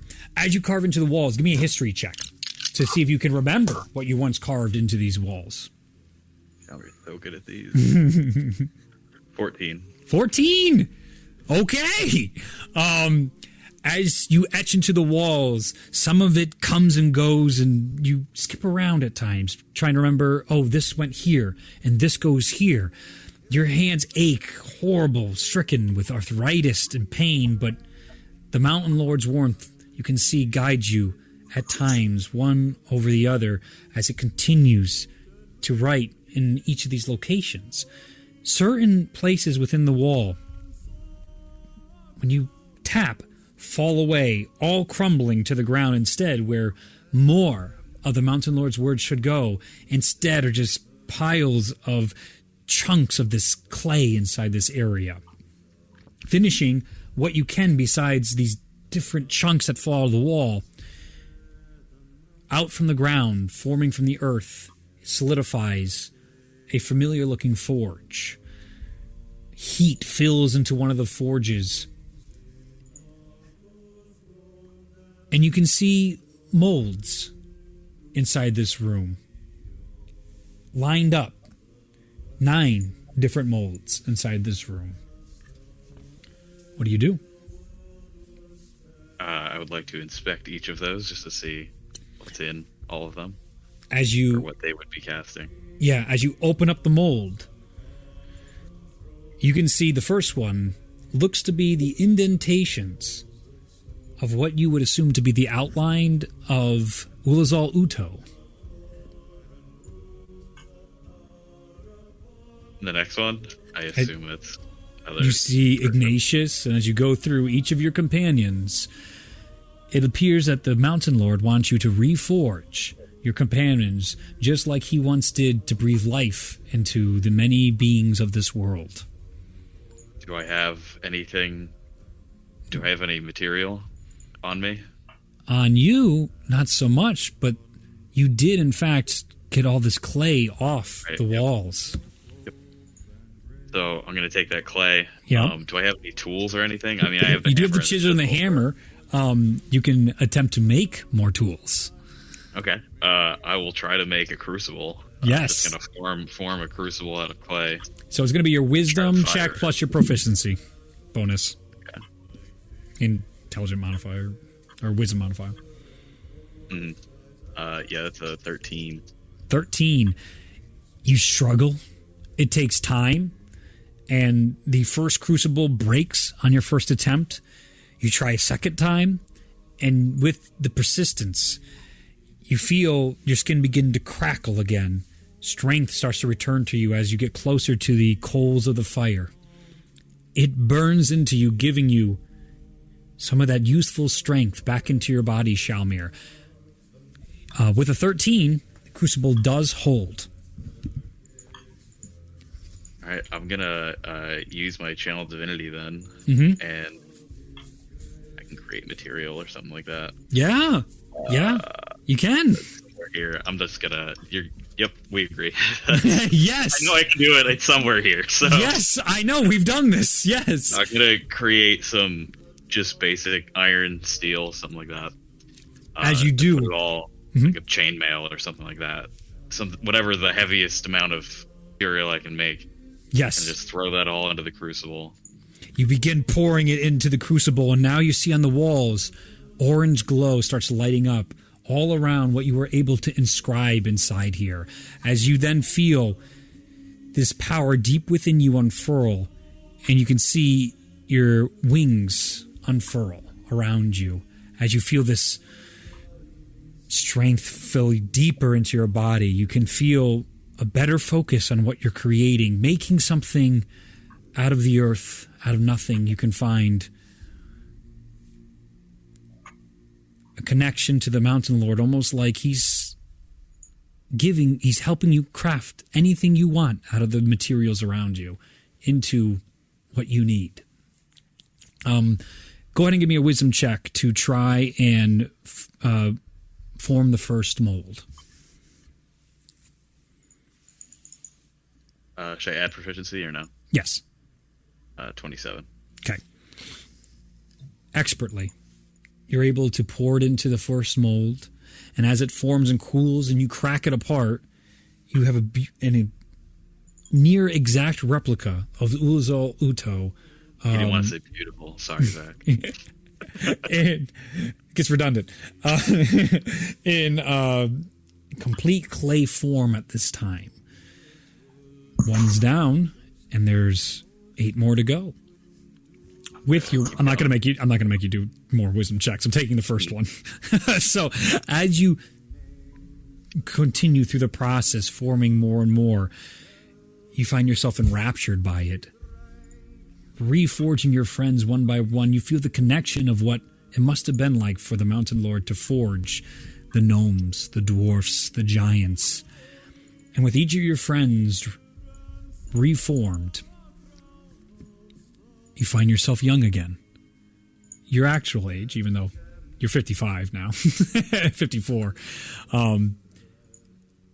You see each of them begin to crack, just like you did when you go into your Aasimar form.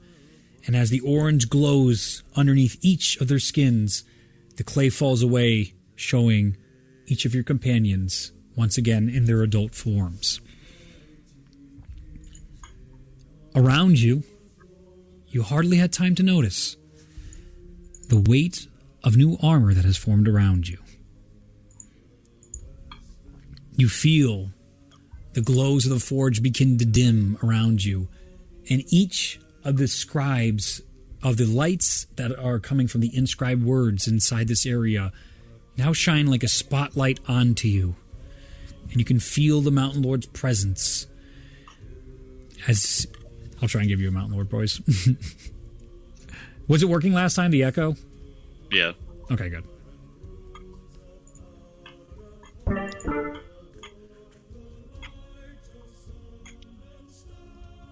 From the first words I spoke to you, to the songs I sang within the vault, to the forges in which you brought our world back. Take but this gift and set the world right again. You, my champion of the forge. The lights fade away as you may now add Skin of the Ancients, Mountain Lord, but I believe he has a different name besides Mountain Lord. Ichtris. News to me. Iztris. Skin of the Ancients, Ichtris. Istris. R-I-S. Yes. That is the Mountain Lord. First time I learned his name. Let's go. Hashtag same.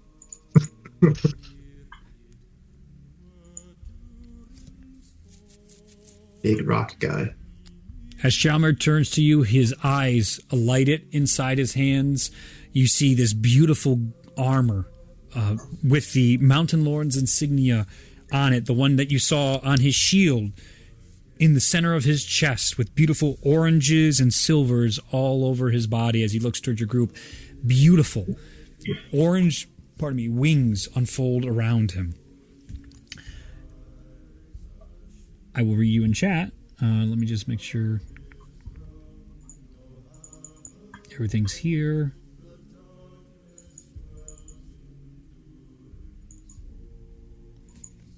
Okay. With that Skin of the Ancient, you unlock Exalted. You have the Swing Away ability. The Mountain Lord rewards those who spread his word, strike down those of evil who cower fields away. You can make a ranged attack. This is a +3 plus your strength modifier to hit. I forgot to write it in, but you can use 2d12s on that when you roll. Your charisma is now set to 27. When you are in Aasimar form, you now do 15 points of fire damage to anything within 10 feet of you passively. Ascendant. There is only the way of the Mountain Lord. No tricks or trifles can muddy your path. The forge glows white hot, as it always guides you right. You cannot be charmed anymore. You can now fly on command. You can open your wings as a bonus action. You can forge enchanted weapons with abilities from spells either you understand or with the aid of a wizard with a high enough arcane ability to guide you through it. You cannot, though, reproduce Skybreaker and its properties. Your AC is now permanently fixed to 30, and when you smite in your Aasimar form, you do double damage, and you do not suffer the disadvantage on stealth checks while wearing full armor anymore. Finally. And I think Exalted accidentally got cut out. It got... Where's Ascendant? Yeah, Ascendant should be in... Ascendant? Oh, Exalted. Oh, I didn't put Chosen. There's Chosen. Sorry. A little out of order, so let me edit this so then it's not confusing if you copy-paste it. Typical demigod status things. I won't bother you with that. Just your typical demigod. If your strength score is not 20, change it to 20 at this point when wearing the armor. And you can upgrade any armor or weapon up a level of rarity without any components. Fuck you, Apple, not comments, components. Easy. It takes a blink of an eye. Shamir. 1 hour for each rarity, so turning a rare item to a very rare item takes 3 hours. It would turn a sword from a +1 into a +2. That's pretty cool. So we put Shamir in a time chamber, and he forges all of our stuff. Well, we put Shalmir and Raleigh in a time chamber because Yes. Raleigh has all the abilities. And then they come out of it, and then we all just have +3 everything. It'll be great. And then we smack Power Jump in the mouth. Yep. It's a bad dog. Yeah. When you smite, you deal double damage when you're... Wow. Okay. If Wow. you crit on that, do you double it again? Yeah, you do. Yeah. The fuck do I care? All right, guys, I take back what I said earlier in the chat. That's double damage. So that's also not just the dice. That's everything. He's finally on Tellius level. Finally. So if you crit, He doesn't even need a fang. If you crit, Or you a double claw, the rather. you double the dice. Question. Add all of the extra damage, then double all of that. Question. Sure. If, for example, Shalamir hits an attack in his Aasimar form Yes. and is doubling the damage, Sure. and I use my reaction to double his damage. No more. Nope. Only one Hey per man, turn. we're fighting God. I know. Nope. No, you can't do it that many times. We want to break 1,000.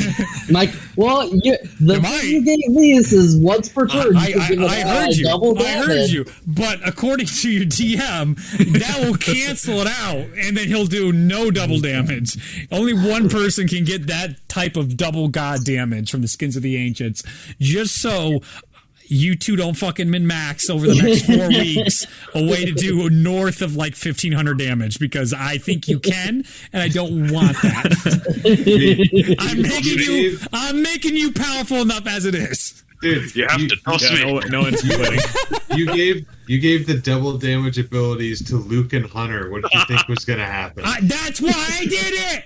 That's Hunter, why I did it. Just pick me up as Airy. Run in. You still have 75 feet of movement.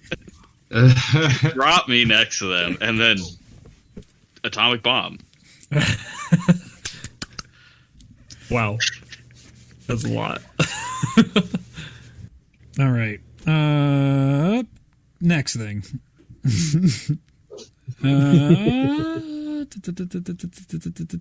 What time is it actually? Yeah, let's take a break. We'll take our break here, and we'll pick up back with more.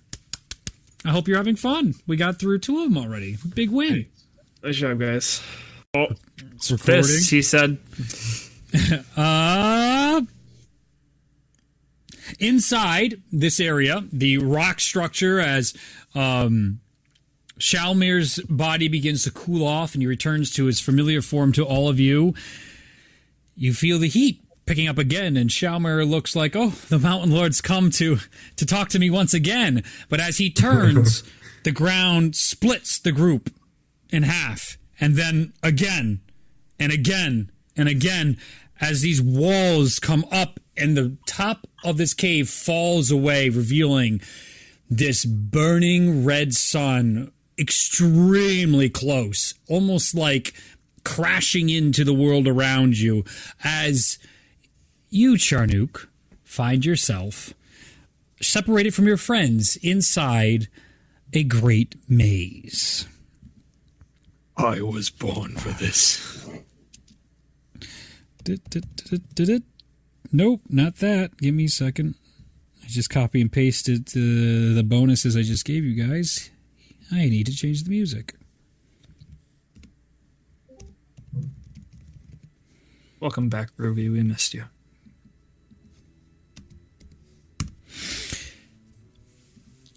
Charnook, as the heat beats ahead, the world seems familiar.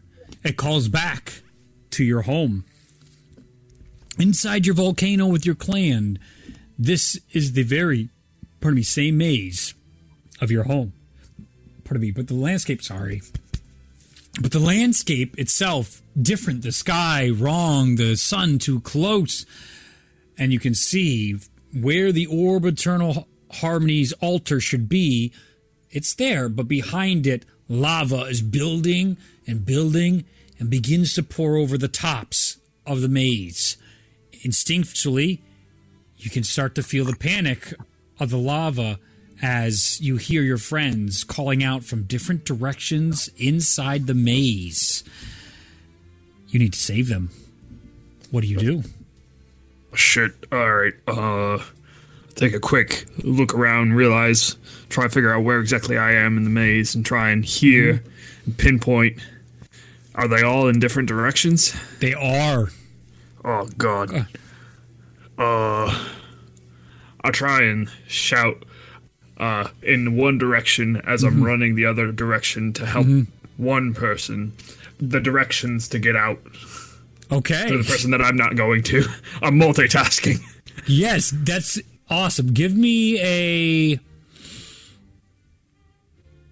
wisdom. It's just 4 rights and then 2 lefts, and then you just gotta hop over the bridge.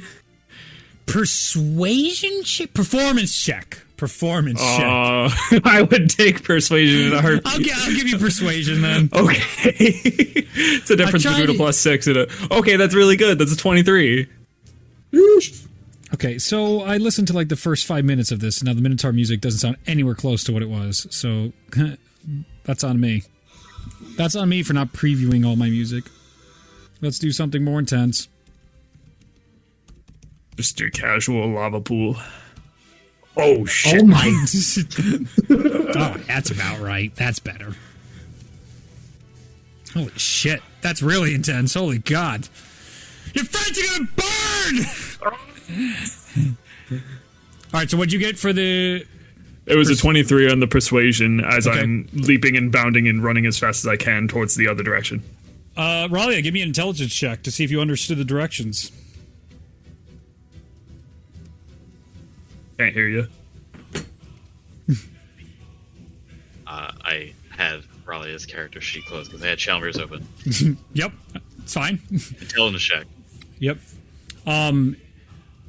Charnook, you have perfect recalls of mazes. Okay, with an 18, it sinks and you start running. You have perfect recall of this maze, and the furthest distance is clearly what's going to get hit by the lava closest. So you can...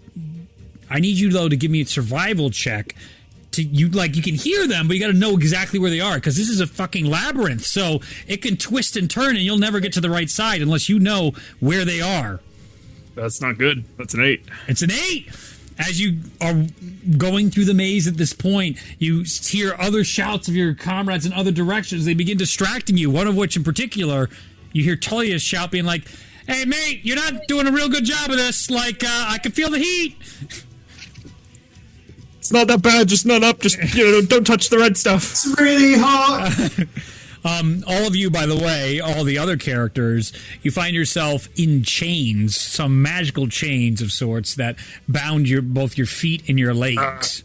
But Ralia, yours were enough where you could make your way out. Some are tighter on others than some are more tight than others. All right, so as you get to the location of one of the farthest people that is burning inside this labyrinth, you can see Ignatius, as the lava is just starting to hit his body. Ignatius, I'll put you at 1 HP as your second chance has gone off, as you can see your friend about to be eaten by lava.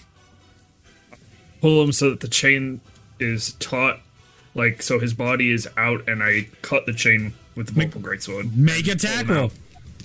Alright. Let's not beef it now. Okay, that's a 31. With the Vorpal Greatsword, are you joking? You cut straight through the chain, and you have a barely conscious Ignatius now in one of your hands. Alright. Next closest one. Okay, go ahead and give me a survival check. Oh no!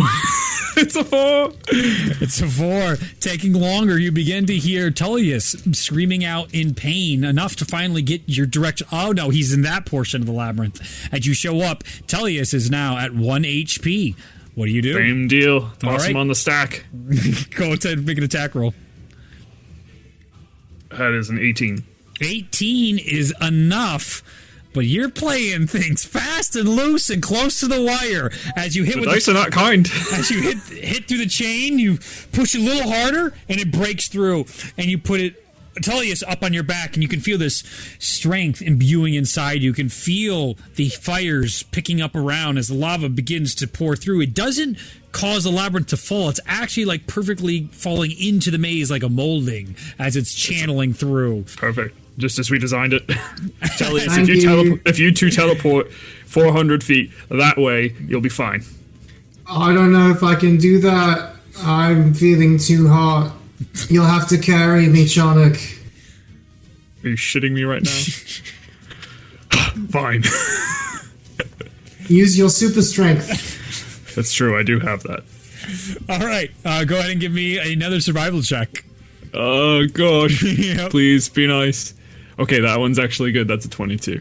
22. As you're running through the maze with your two friends stacked on top of each other, you've put Ignatius on top of Tellius so you wouldn't crush Ignatius. As you turn the corner, What are you trying to say, narrator? you find Ilazal inside the chains right now, gagged and put together and just against the wall on the side at the moment. Oh, Sweet. we can leave him. Yeah, sweet. He doesn't have any chains on, so I can just pick him up. All right, you just fucking put him up on the stack, yeah. Yeah, work on his gag for me. As Ignatius turns and starts trying to take out the gag of Ulazal so he can use spoken spells. Give me a survival check for the next person. You can feel the heat coming in and pulsing in, and it's starting to really get hot. Does it feel like I can use spells, Liam? Yeah, of course. Yeah. I never know. Yeah, I don't know. you can hold on to that information as long as you want. I figured since it was Tullius, I wasn't going to touch that. I was going to just let that play out. That's a 13 on the next survival check. All right, as you're going, I need you to give me now a Constitution saving throw as the heat is starting to exhaust you. 21. Oh, fuck off. Born in the fires of a volcano, growing up in the many alleyways and labyrinths of this maze, nothing's going to stop you. As you turn the corner to the next area, you can find Bologna, like halfway through getting off her chains right now, but without like her crossbows and stuff. She's sort of... She's gotten a way that she's so precarious, she's almost locked herself in. Like, she was so close to being out, and she might be in this, like, determining whether or not to dislocate her shoulder to get out of this, and she hasn't decided Cut off her yet. shoulder. No, I'm just kidding. I saved you! I cut the chains. All right, go ahead and make a attack roll. Over 30. Yeah, the chains shatter and explode apart as Bologna goes to thank you, and you immediately yoink her up to the top of this pile. Wait, you're fast. Just follow me. As she gets up to the top, there's like a cat, and then it brings her down. All right, go ahead and make another survival check. Oh, these survival checks are killing me, man. I know, but the lava. Oh, dirty 20 though. Oh, now you can put some distance. It was right on your ass. Oh. Okay, start to put some distance on as you go through the maze, recalling as you get to a node point inside the labyrinth. You point Bologna in the right direction, and you're like, go these ways, and you run towards the next individual. As you turn the corner, you find before you Mosnell, who's just passed out at the moment. Wake up! Get in it! And I break the chains and No try and rouse chains. him. No He chains? He just passed out. Okay. Did I also tell the other people that I was carrying to go the direction that Bologna was carrying? No, because I'm a troll. Okay. All right. All right. Let's see here. Do you need help? Yeah, one of you guys could like try and give him a spell, just make him feel better, wake him up or something. I'll slap him around a little bit. You can. I mean, The heat you starts just tell coming. me where to closer. go. I could, just take him with me. It's fine. Oh, that way.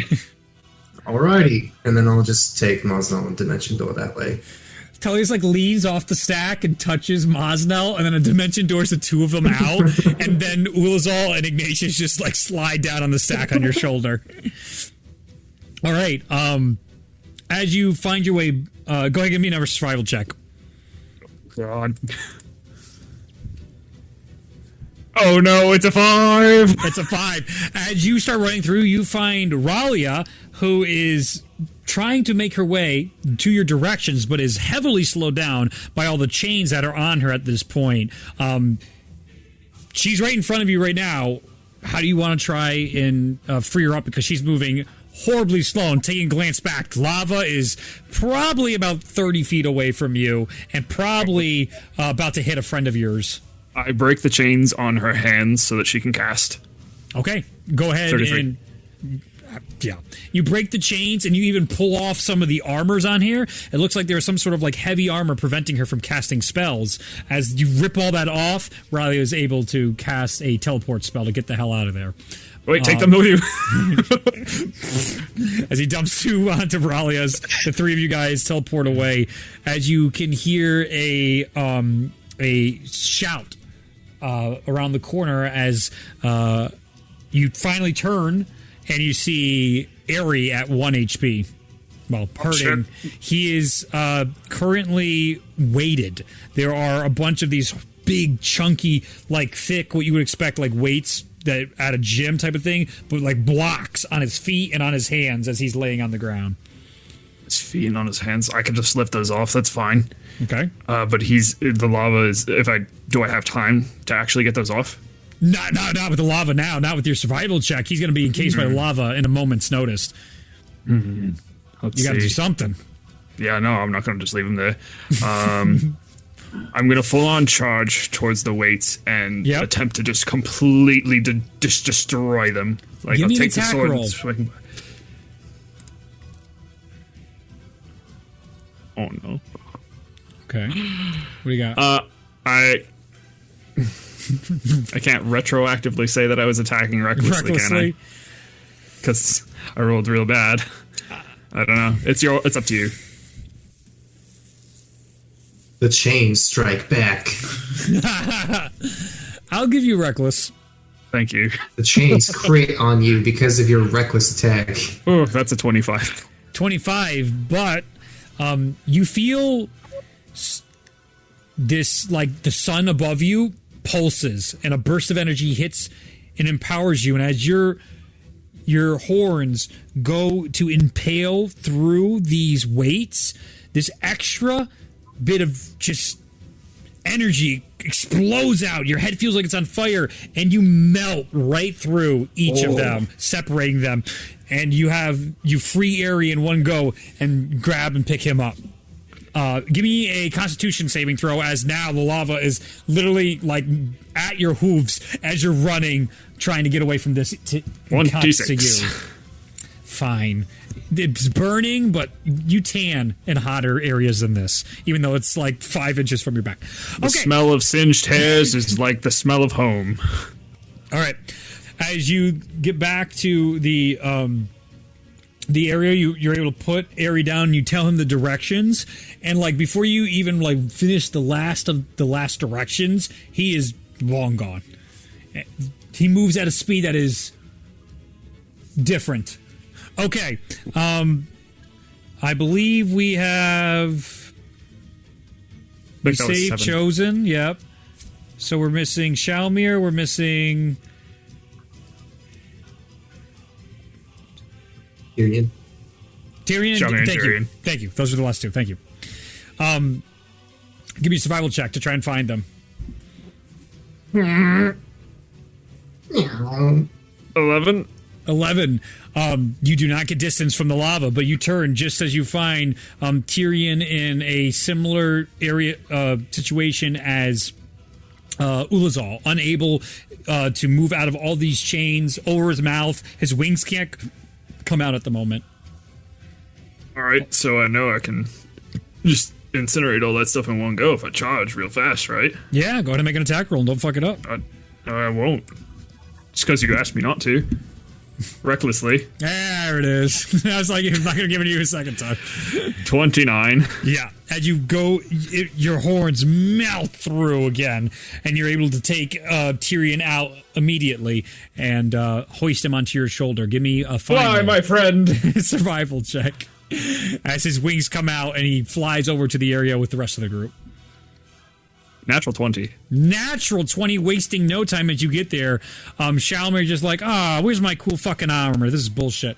And you just like, I'd say, honestly, with a natural 20, probably at this point, Shalmir has been able to get himself out of all the chains with his magic and his ability to work with steel work and all that. So it's now just a casual walk with the two of you, just like, oh, nice. Come this way. That's what a natural 20 will get you. Very good. Very good. I'm glad I didn't have to carry you. I know you wear all that heavy stuff. I'm not wearing anything right now. just, ranks. Right. Yeah. Anecdotally, though, that is okay. Yeah. All right, let's I'm just go. pretty heavy normally. Also, I think we should probably get out of here. Yeah, I mean, there's lava down that corner. That was the fast way. We got to take the long way now.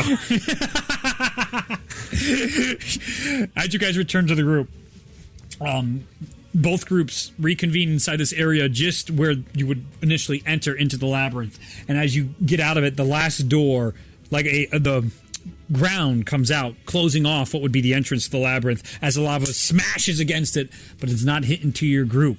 As you turn to see that in victory and look back toward the group, I got to change the music. Guys.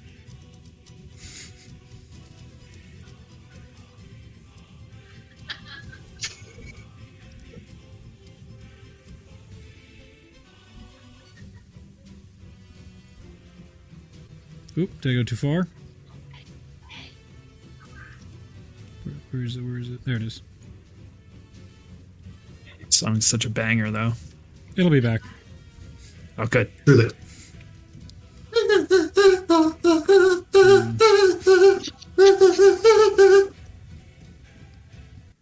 Beautiful. The slight desync is just wonderful. It's like syncopated. Yeah. You turn around, and where your friends were once standing, you now see ghostly apparitions of your people, of the Maze Walkers. Standing there, floating above, staring far past you, you can see behind them your village in ruins. What do you do? Walk into the village. As you walk into the village, you can see many of the ghostly forms. As you come to approach them, they fade and disappear from you, always keeping this distance between you and them. As you look around into your home, you can see the destruction. You can see where your huts and villages once stood proud, stonework of your buildings crumbled. There is clear evidence of the Madness Horde here. You can see massive gouges of claw marks all around the area.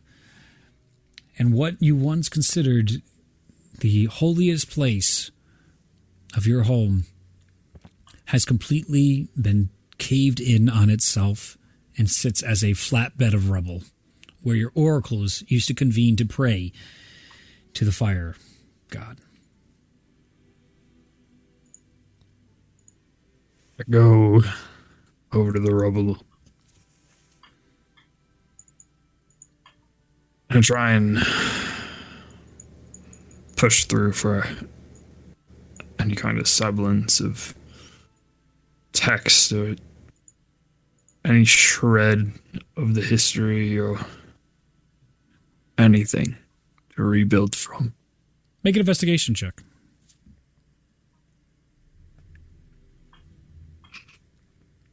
Natural 20 for a 25. Get the fuck out of here. For real?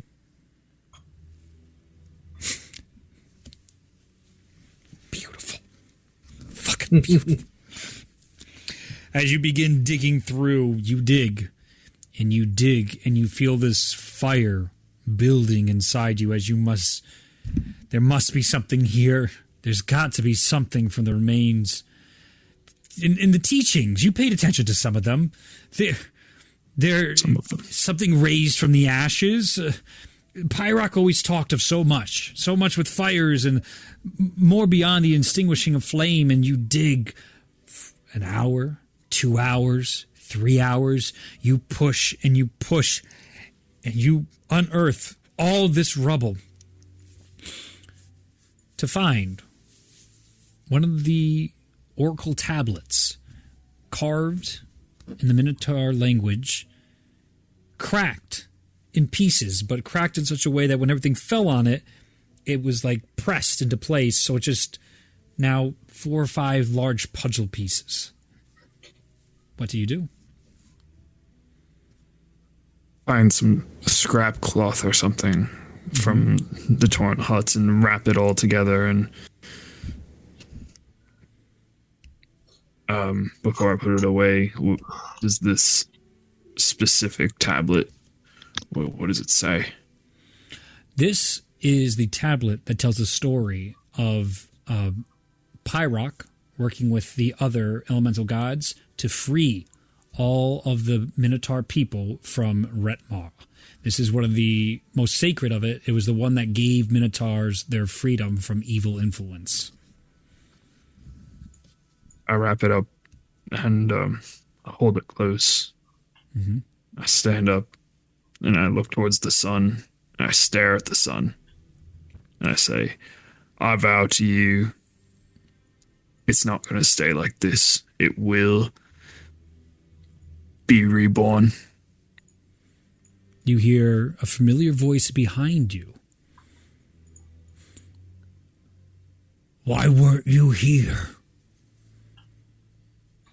As you turn, you can see the outline and the ghostly apparition of your father.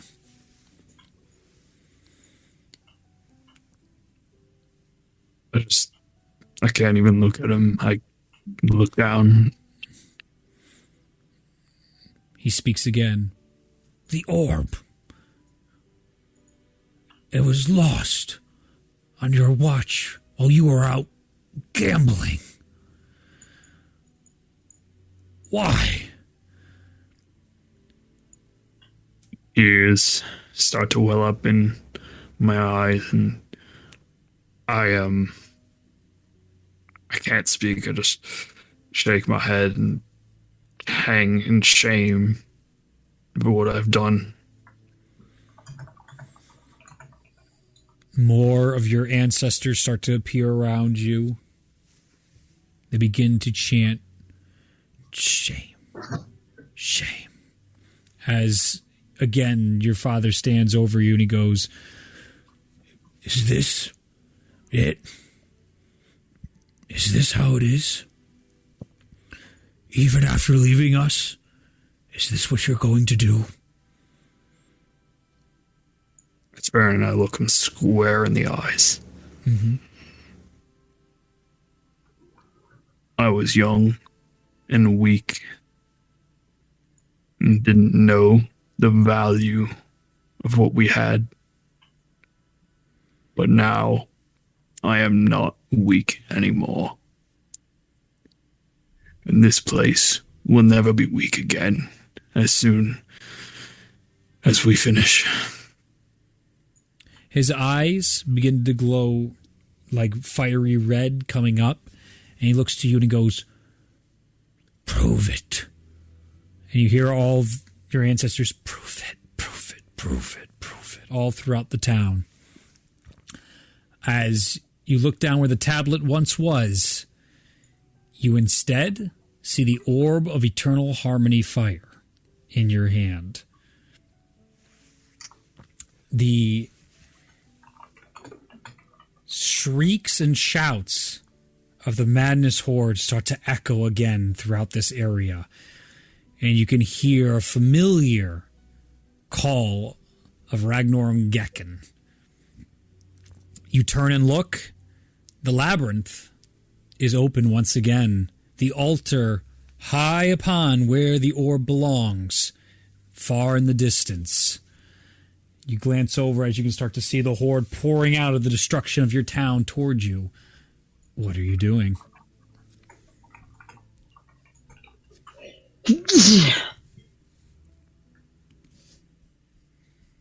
On my blade. Mm-hmm.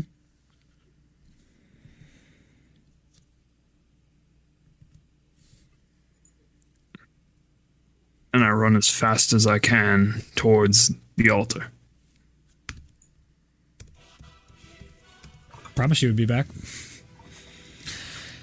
My man didn't let me down. Give me a constitution check as you start sprinting towards the altar with the orb of eternal harmony now inside that sack you put together around you in the cloth burlap sack. And you hear behind, Get the orb! And all these curved claws start running towards you. Yep.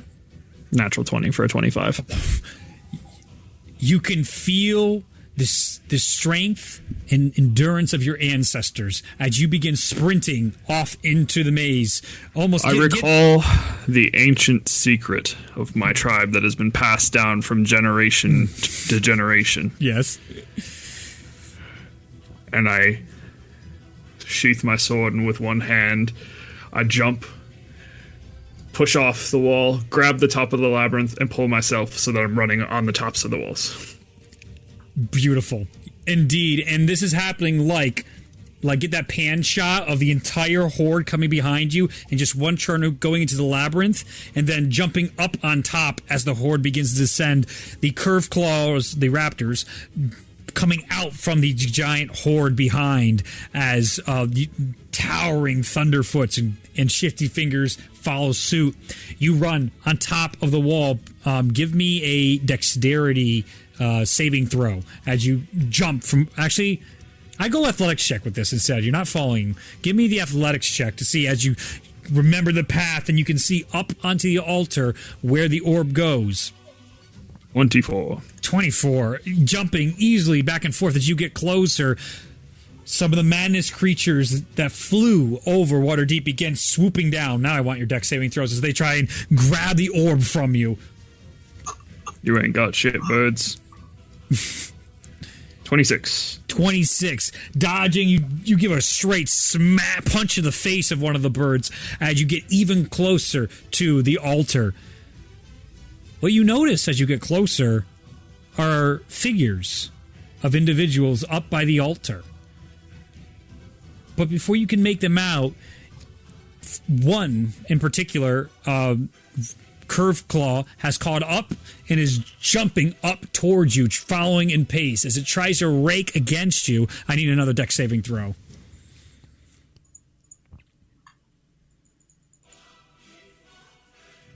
One. T5. No problem. What digs into your skin and burns at first, it tries to rip you from the top of the wall, but you take its momentum and launch it over to the sides. It cracks hard into the wall.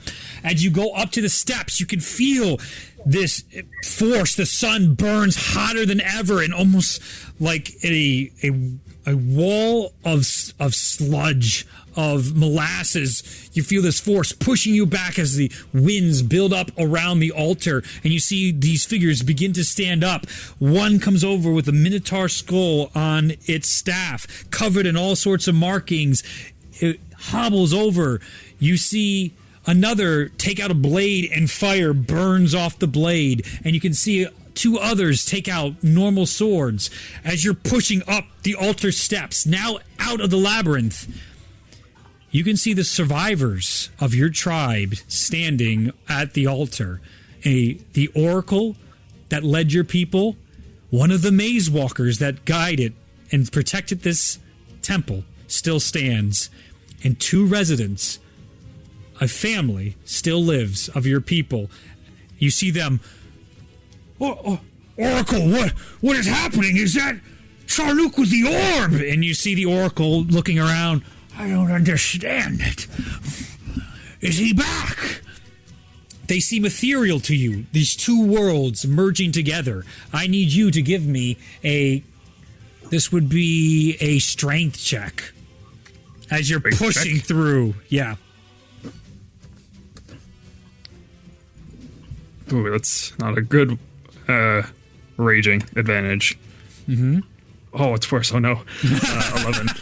11. As you take one step, one of the creatures comes up and digs their claws into you. Give me a Constitution saving throw as it starts to try and pull you back. As another then comes up and bites onto your neck. 25. You see their skin begins to catch fire. They're not letting go. The madness creatures begin to burn around you. You shriek out as you push forward and take another step. Give me another strength check. You see your Advantage. Okay. 16. Yep. 16. You take another step forward and another, and you see bigger one of these creatures, almost like a mini Thunderfoot, come up and take its maw and goes to bite down on you. You turn in that very moment and catch the maw inside your hands. Give me a athletics or acrobatics. A grapple contest is happening right now as it's trying to swallow you. I don't like those odds. That's a 28. Oh, as it begins to gain on you and the other ones begin digging their claws in deeper and biting onto you, you scream out using the fires of Pyrock around you. The two curved claws on you burst into flames and fall to the ground, and you twist the neck a bit and pull it to the side, and as it goes through this like intense field of energy, it just instantly bursts into flames at this point. You then turn back. Give me another strength check as you then try and make it. You're so close to it. You can see the others, and the Oracle, can you do anything? And he pushes the other maze walker back. Now, this is his to do, his to fail. Yeah. Extend the orb first forward and try and push it through. So if I'm not going to make it, this thing is going to make it through. Yeah. That's a 21. 21. As you push forward, you then reach through with the orb. It breaks the surface. Finally, you can feel the give, and you put the orb immediately inside its altar.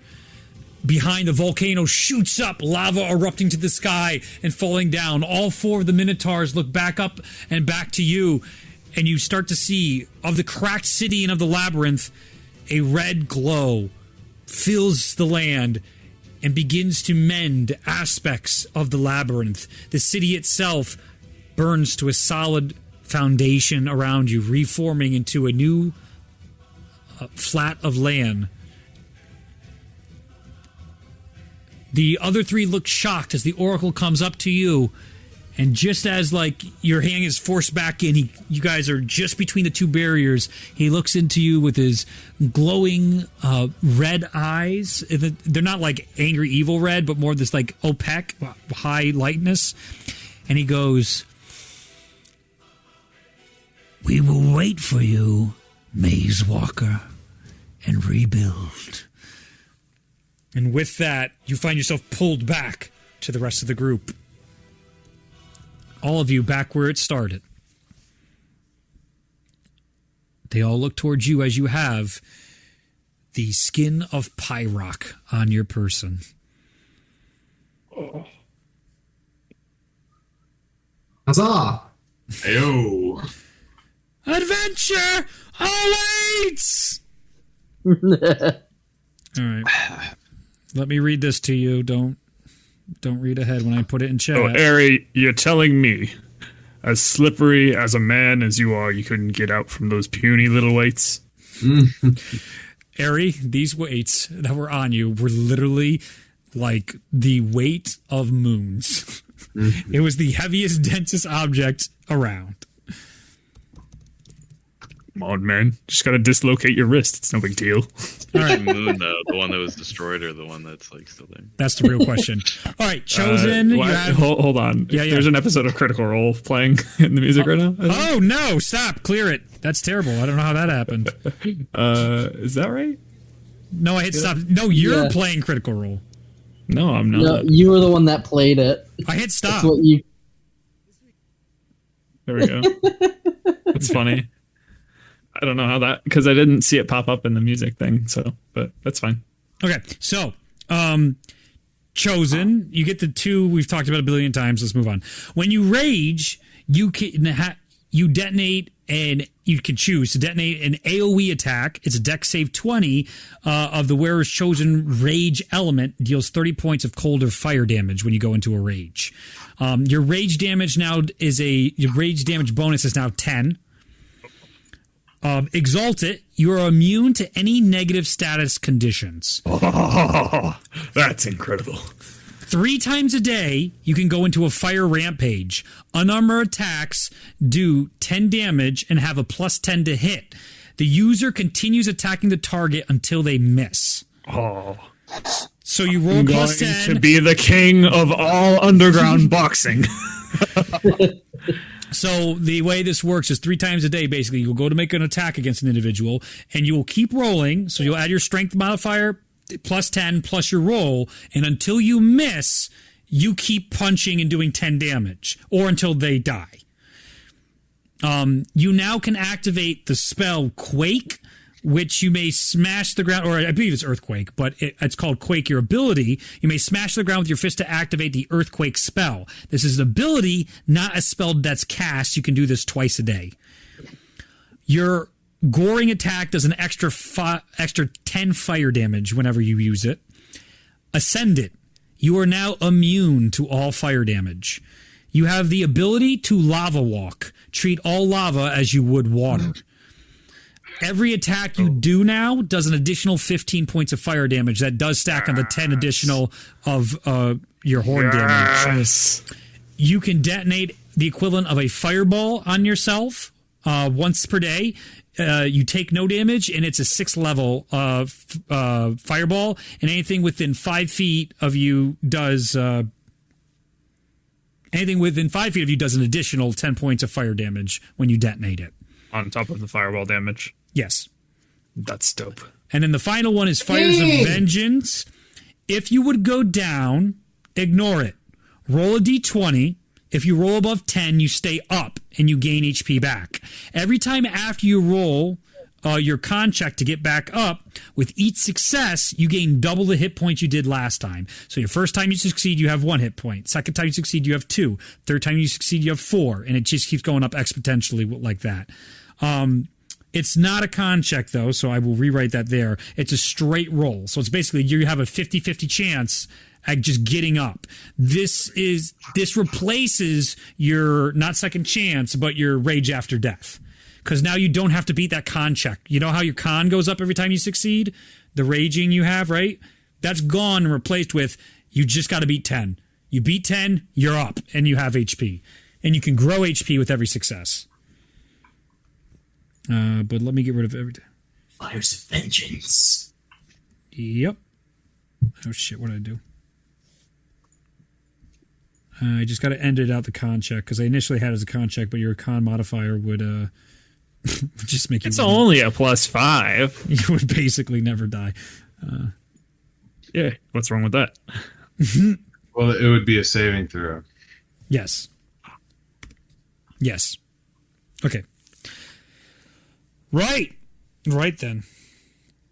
All right. Next up on the Right deck. then. All right. As the group reconvenes. Fire stuff. This is dope. Yeah, I was like, there's a lot of fire stuff. We haven't even gotten to Tyrion. Oh, just you wait. We're gonna get there, buddy. You become fire itself.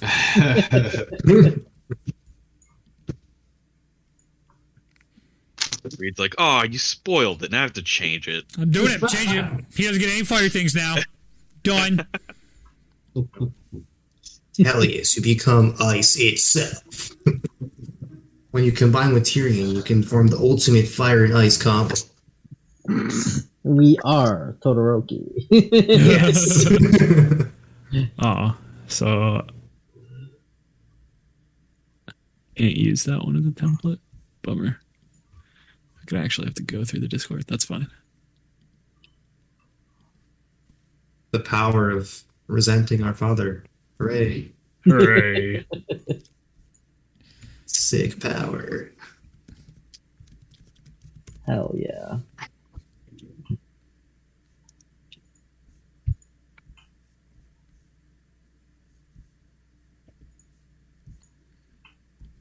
Oh. Yeah. I'm just trying to get decent music. Just give me a second. What'd you type in the chat that I can't read? What'd you do? That sounds It's a secret. Nope. That sounded like you figured something out. I made a secret mistake. that you're aware of. The secret that you're aware of. It's not like something we figured out. It's just a cool Yeah. thing. I'll tell you. So, Chalmer's aura of whatever thing is affected by his charisma score. Yep. So his aura went up by a lot. So all of his saving throws are very high. Beautiful. You know the It don't matter when you just paladin drop stuff? dead. It's nice. Paladin thing, yeah. It's a the good paladin life. thing. The paladin thing's a +8 now. Wait, what? What's your charisma at now? 27. Yeah, Oh, you got Jesus 60 Christ.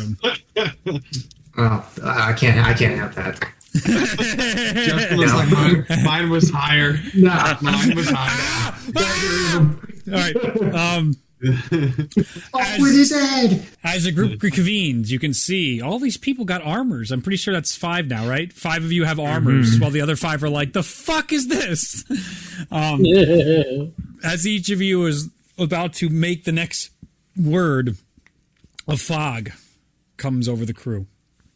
And everyone looks around, understanding at this point what this probably means. And as each of you are looking for what's next, you hear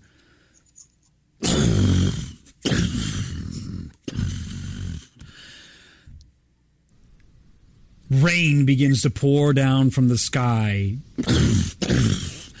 Lightning strikes begin to hit into the sides right next to your friends. Ignatius, you can feel the path of the storm and the eye upon you. More lightning. And out of the fog, storm elementals come out and grab each of your friends and pull them into the fog. Turning, looking around you, you listen for your friends, trying to find where they've been taken by the path of the storm.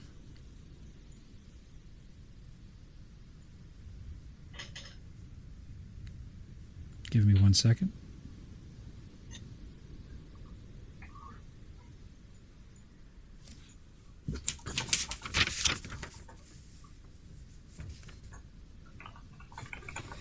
You listen out for your friends, and still, instead of hearing familiar voices, you hear, "Help! Help! Help my son, he's pinned! Help!" You hear it to your northeast, inside this all-encompassing fog and storm. What do? I'll head in the direction of the voice. As you walk into the fog and emerge,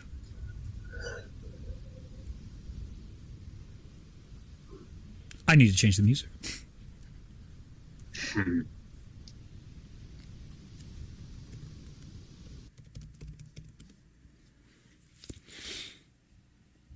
You're posting music links in the general. God damn it. No, you're good. It still works. Just- so that's funny. You know what? I want a different one, though. Let's do...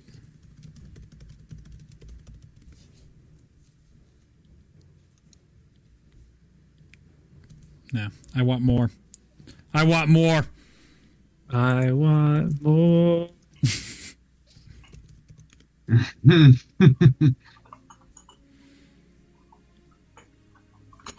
You emerge Ignatius, and from the storm, instead of finding yourself out at sea in the eye of the storm, you find yourself in the streets of Skoberheim. There in front of you, a house has collapsed on 2 civilians. This is the day the Civil War started. What do? I will attempt to free them from the debris. All right. How do you want to do that? Does it look heavy enough to lift? Yeah, you can probably lift it. Get them out. Give me a strength check then. Okay, let's do that.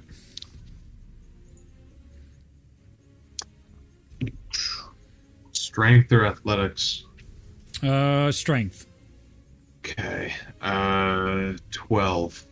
12. As you lift it up, barely enough for the individual to get out, the woman just hands off the child to you, her legs crushed. She looks towards you and says, "Take him. Keep him safe." She looks to be in dire condition. What do? We got hit her with some healing. All right.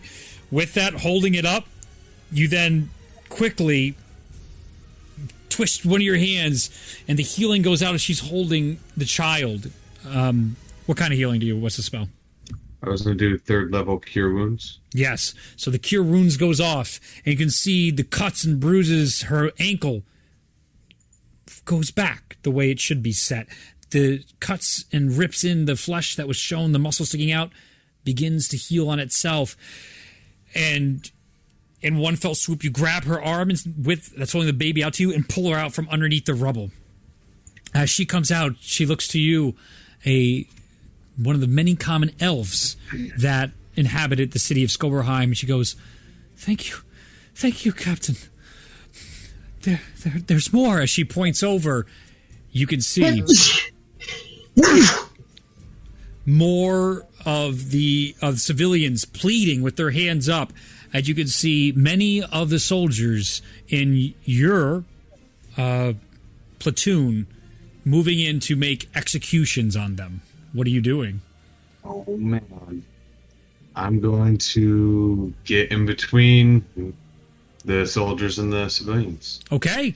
What do you say? As you come in between the two of them, they go, "Captain, they're traitors! Traitors to the Skoberheim crown! What are you doing?"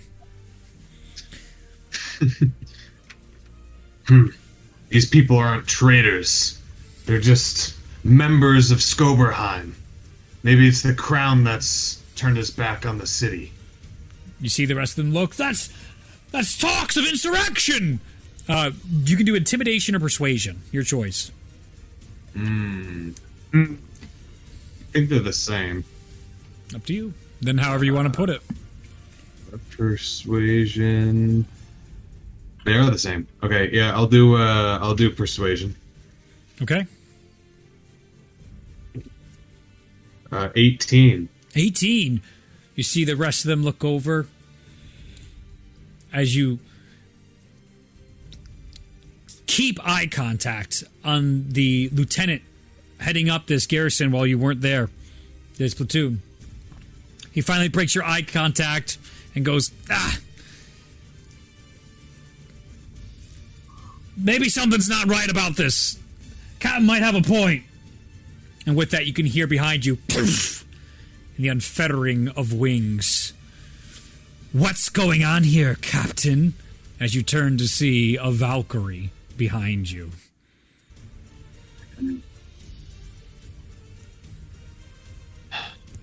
I am protecting the people of Skoberheim as I am sworn to do.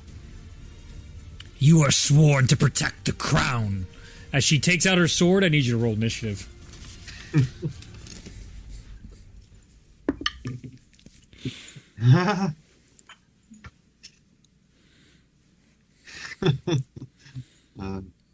What do you got? 2. 2. Nice. All right. So, Valkyrie's going to go first. She's going to make 3 attacks against you.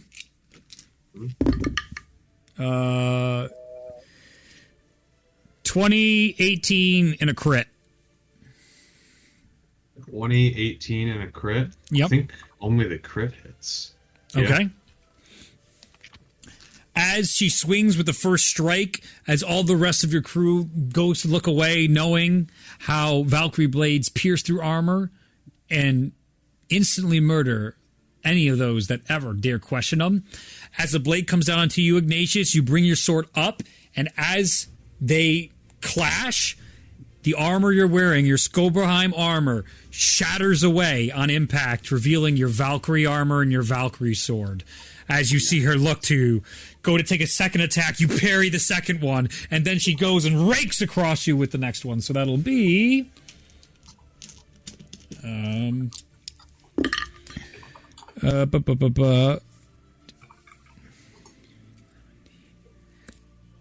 34 slashing, 14 radiant, and then she is going to do a divine smite. So I'll get the smite damage as well. And that'll be an additional 21 points, doubled 42 points of radiant damage. 42. Yep. As she cuts across you and goes, "What trick is this?" It's your turn, Ignatius. Oh, man, it's my turn. Okay. Oh.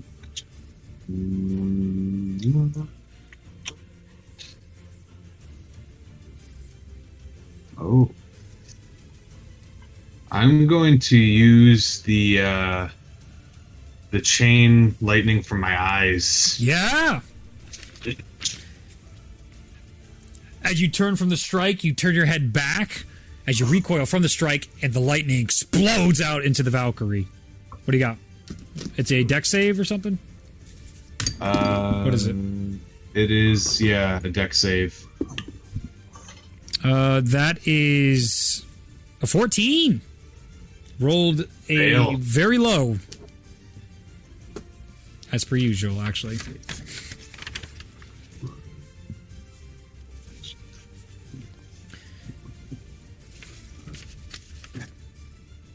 Make sure to do the additional damage of the Lightning Warden. Ooh.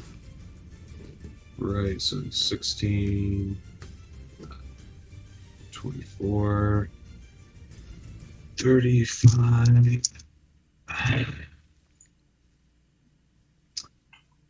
46, 8, 55 lightning damage. 55. As it burns across her, you can see the utter shock at her getting hurt. You see all your soldiers start rallying behind you. You get a D10 inspiration die from your soldiers behind you. It is now her turn, and she flares her wings out and goes to grab your face. This would be a attack roll for her. 20. Does a 20 hit? No. I'm rolling real low. You remember this. This is something Cole did to each of you inside the Storm Temple. Not to have your face smash into the ground again. You dodge out of the way as she turns to look towards you and then takes her blade out, giving out a large cry of anger at such defiance, and makes the last two attacks against you. 25 and 27. Both hit. Okay, and that'll be these dice here. That'll be... Do math, Reed. 26 points of slashing plus 15 radiant. And she'll burn another smite. That'll be 26 radiant additional. Uh-huh. And then the second attack is 25 points of slashing and 15 radiant. As she cuts into you again, breathing heavily, looks towards you.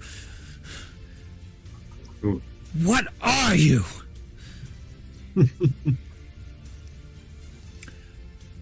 It is your turn.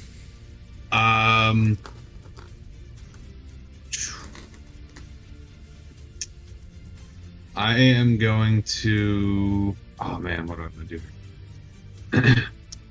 I'm going to do as high as I can. What's my highest spell level? I'm going to do an 8th level, Call Lightning. Yeah, go for it. As And the clouds form right, above like, you. right before I do that, when she says, "What are you?" I'm going to say, "I am the storm." and then clouds will start to appear above, and I'll bring down a bolt right on her ass. You got it.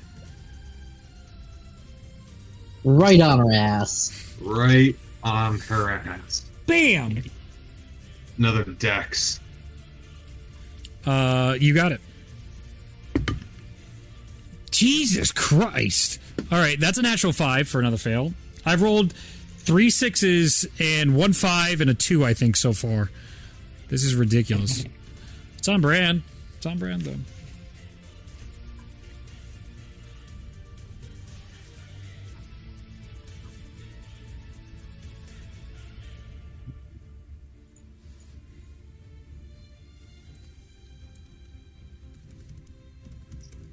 42. Lightning. And you did 55 the first time? And yeah. Warden. Make Yeah. sure you add Warden damage. What is the Warden? What is that? I believe it adds an additional die, so it would have been like a 9th level. So you would add it whatever a 9th level. Oh, the token would book. have been. I don't think did I add the book? Oh, Don't worry about it. Book Don't of the worry about it if Lightning you did Warden. last time. Do it this time. So any lightning spell. Oh, one more than. So I get an extra die. Because So I'm pretty just sure add- you're shitting at 99 points of damage right now. So that's an extra 3. I get an extra. How do you want to do this? Oh. As the lightning strikes down into her.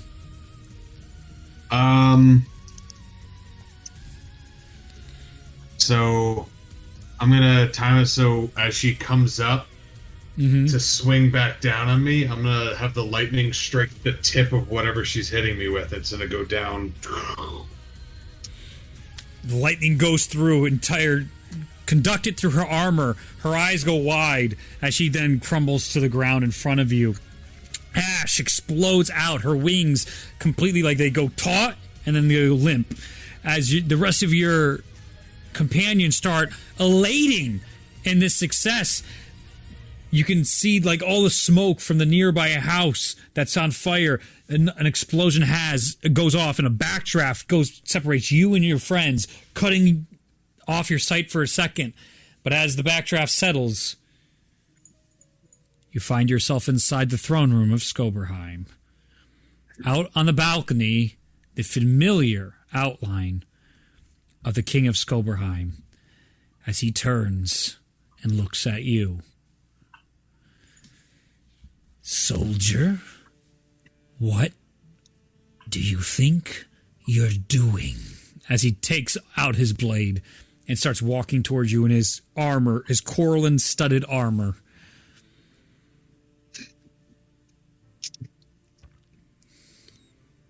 I serve Skoberheim, not you. It sounds like you've lost your way, Captain. Let Corlin readjust your sight. I need to roll initiative. Is my health the same? Yeah, it is. You could have healed, but you didn't during the fight.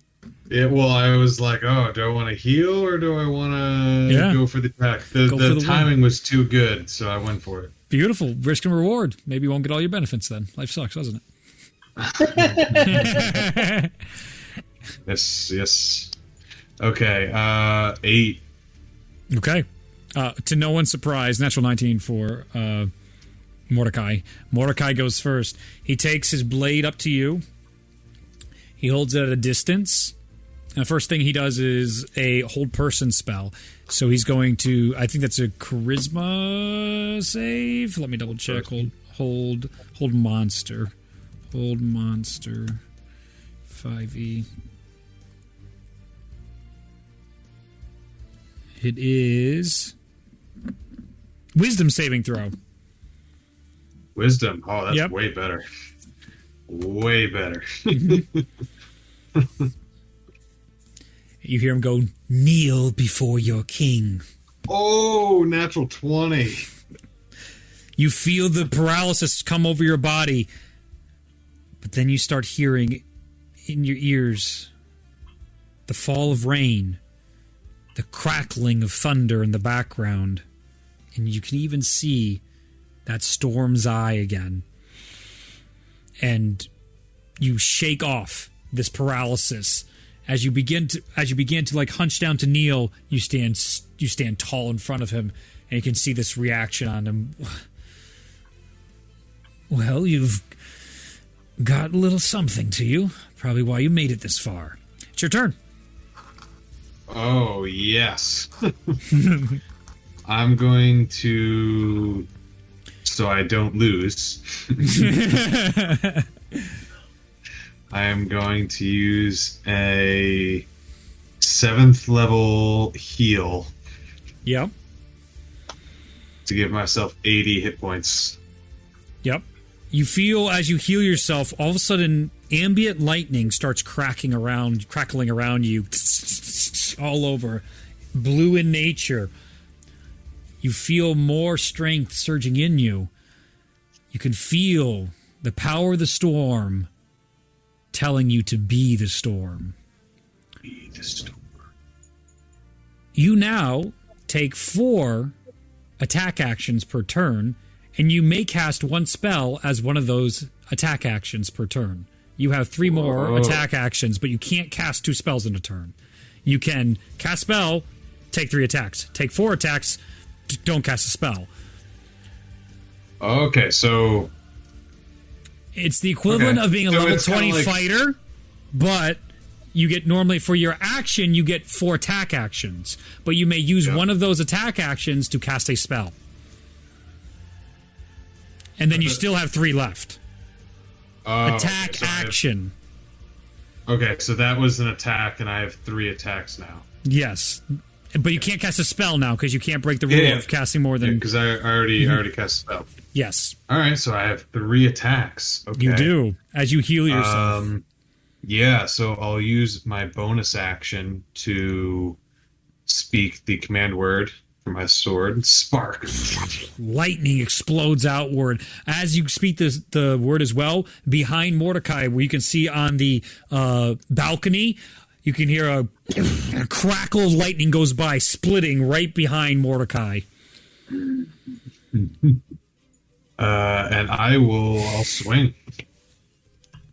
Go ahead.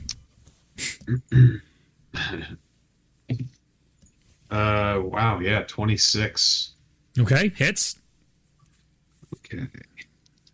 That's gonna be okay. 9 piercing. Okay. It's 7 lightning. Okay. And I think I have something else too. Where is it?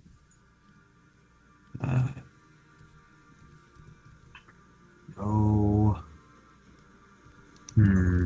Pretty sure I can like pump more lightning or something into a. Oh no! Yeah, here it is. Divine Strike. I can, when I hit a creature once per turn, I can do an extra 2d8 thunder. So I'll do that on this attack. Do it. Okay, 2d8. They already are here. So that's going to be 13 thunder. Okay. I got you. Okay, attack number 2. Yep. Okay,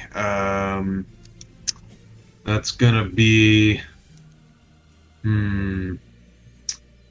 I'll use my inspiration on that one. Sure. Yeah, that's good. 60. So that's gonna be 25. Okay. As you cut through on this attack, you feel the lightning extending outward. You can feel like the charge in the air, and this radiant energy comes out from you, and you can see those symbols around you. The symbols of the storm begin floating. Mm-hmm. Within range, any creature within the storm symbols, you get a +10 to all your attack rolls. It is a 30-foot radius around you. 30-foot range. And Yep. you get +10 to attack? For any creature hostile creature inside the storm's aura, basically, it's the same thing. It's the markings of the storm, whatever you want to call it. But that now floats out around you. So I think you did 25 just there. You now just did a 35 Right. to hit. So to hit. the allies within the aura get +10. They don't. Only you. They don't. Just me. you. Okay. Just you. This is the thing that enemies inside the aura, you now have +10 against them. Okay. Okay. So go ahead and roll damage on the next one. Yes. As it So that's cuts deeper into Mordecai. yeah. So that's going to be 7 piercing. Mm-hmm. 8 lightning. Yep. 7 thunder. Okay. And your last attack. That's that one. Last attack.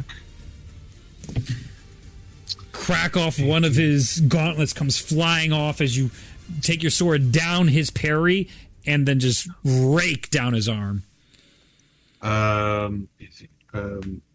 27. That definitely hits. That's for the next attack. Yep. Yeah. Okay, so that's going to be 8 piercing, 9 lightning, Okay. and 7 thunder. All right. He's looking pretty rough. Okay, that's my turn. It'll now be his turn. You see,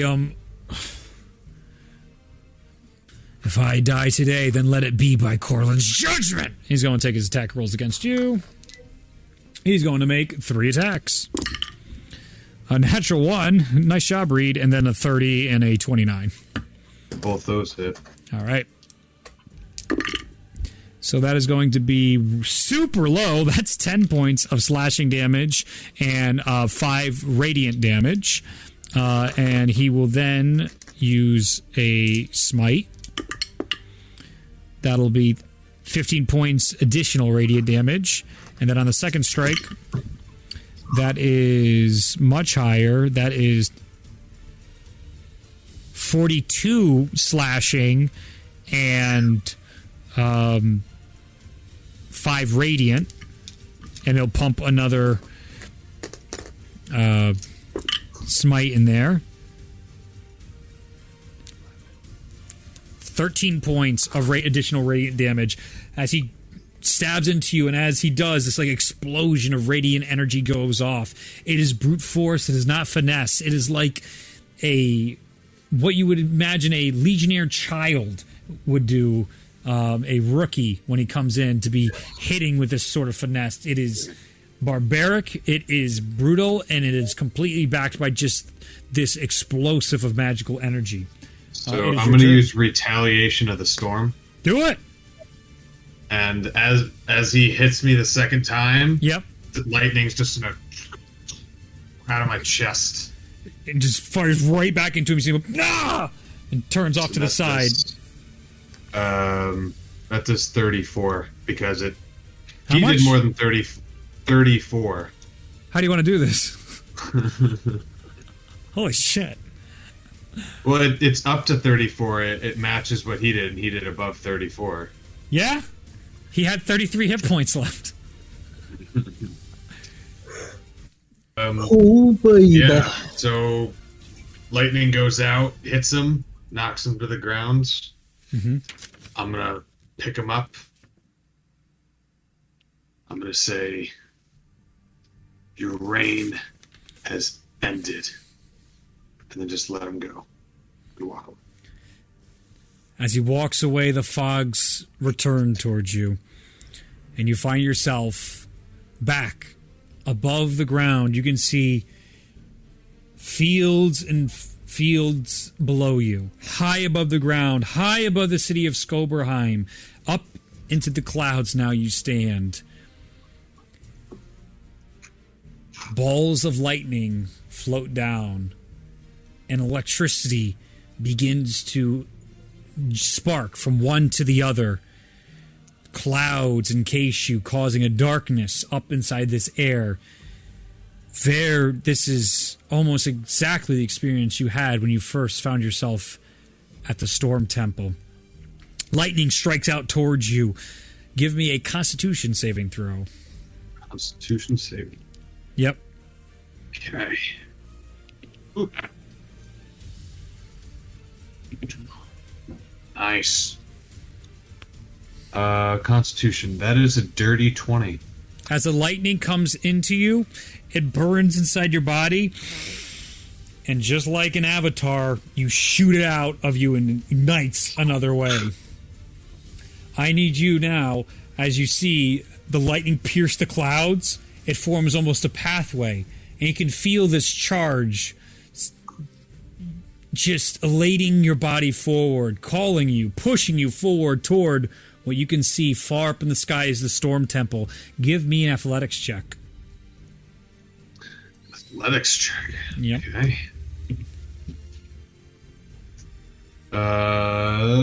13. 13. At first, it's strange, and you're slow to understand what's happening.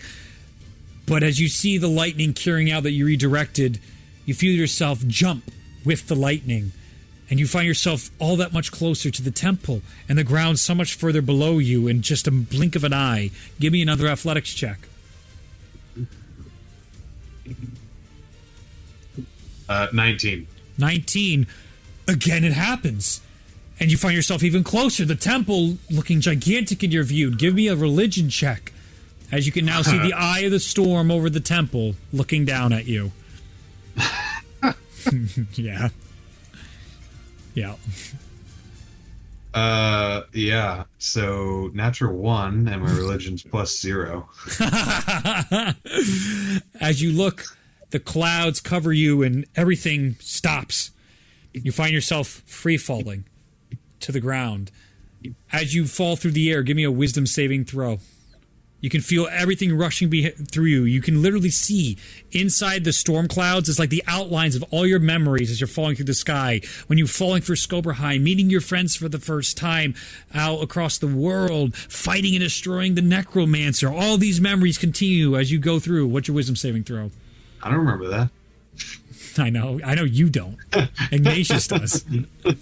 That's why 19 for wisdom save. 19. As you're falling through, you can see the symbols of the storm, and you point back towards the temple, and in a flash, you find yourself standing on the temple, the eye of the storm looking down towards you, a calmness at the center of all the chaos around you.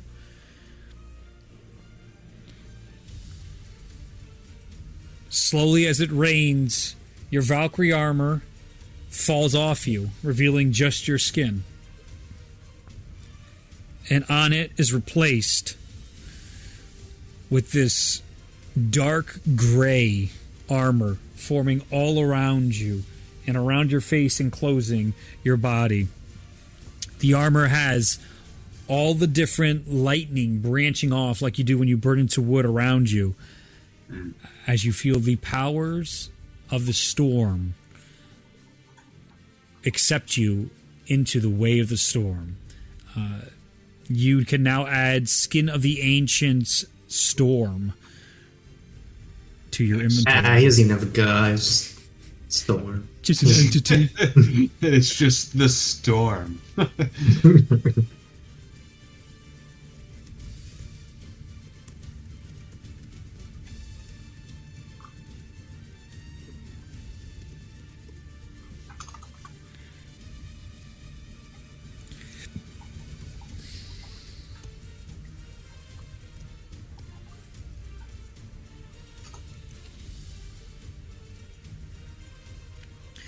The rest of the group returns, standing at the steps of the temple. The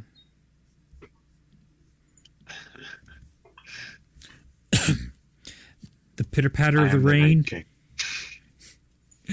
begins. Evil by moonlight.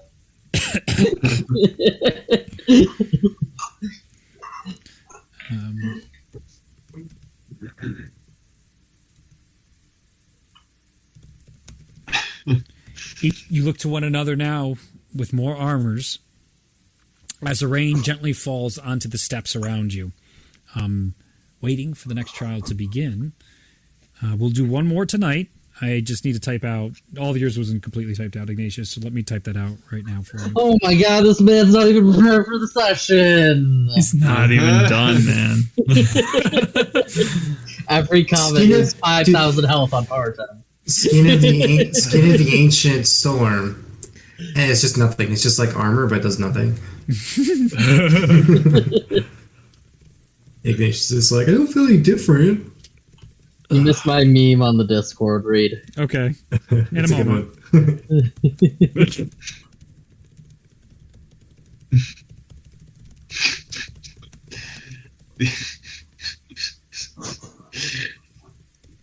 The resemblance is uncanny.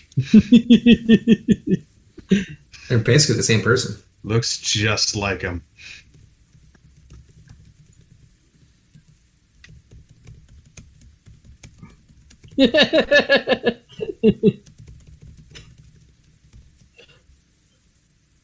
This isn't even my final form.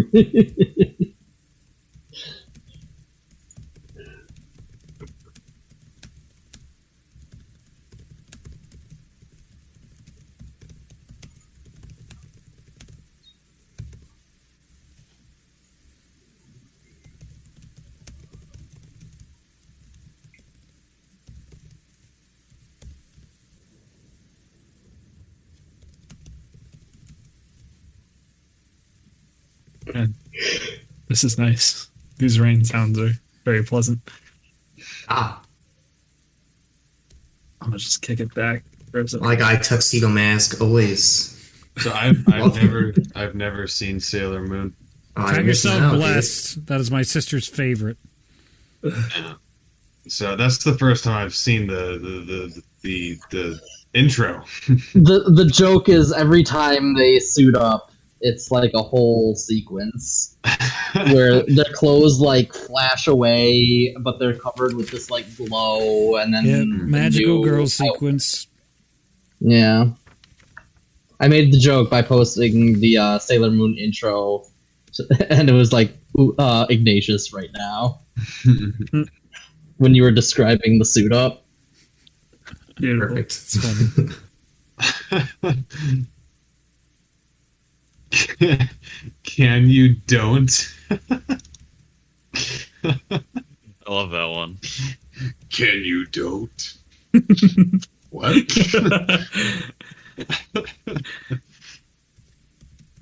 I'm just trying to imagine the giant be like, What do you the mean? hell? What?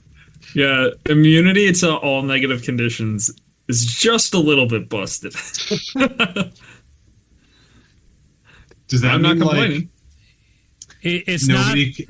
It's like you can't be poisoned. You can't be any All like. physical conditions? Yeah, Or yeah, does yeah. it apply to like You didn't charm get- effects too? I don't. You didn't get those yet. No, that's why I did. Oh, okay. Yeah, you didn't Okay. get everything edit on the that then. list. Yep. I'll edit that then. Yeah. I guess. Like we're talking about like nothing can grapple him now. Does that mean no one can like shake your hand or give you a hug? They can. It's just that they have to let him do it to them. So they can hold his hand okay. as long as he's got a really firm grip. Basically. Yeah. He can grapple you. That's the thing. So what about paralysis? Yeah, he can still be paralyzed.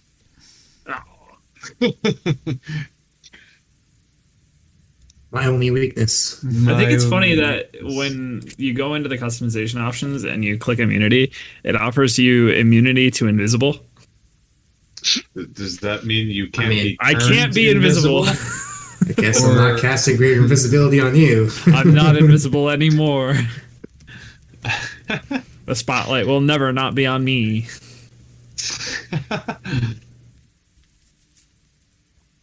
I feel like that's something the god of art would have, Good old Fondar. or the champion. You right. You can't make me invisible. I need to be part of the show. Mm-hmm.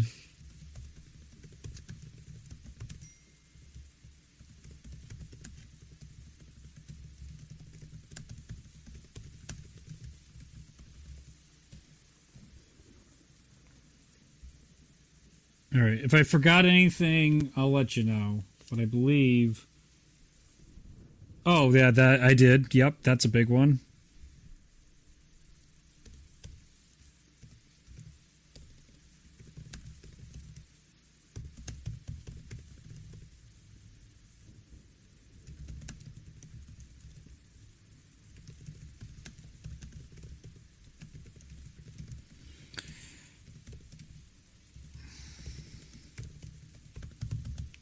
Was there anything else? I don't get.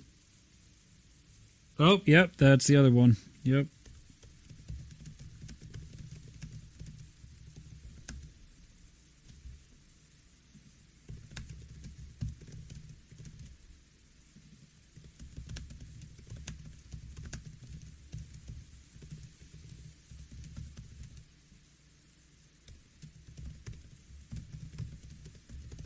Okay.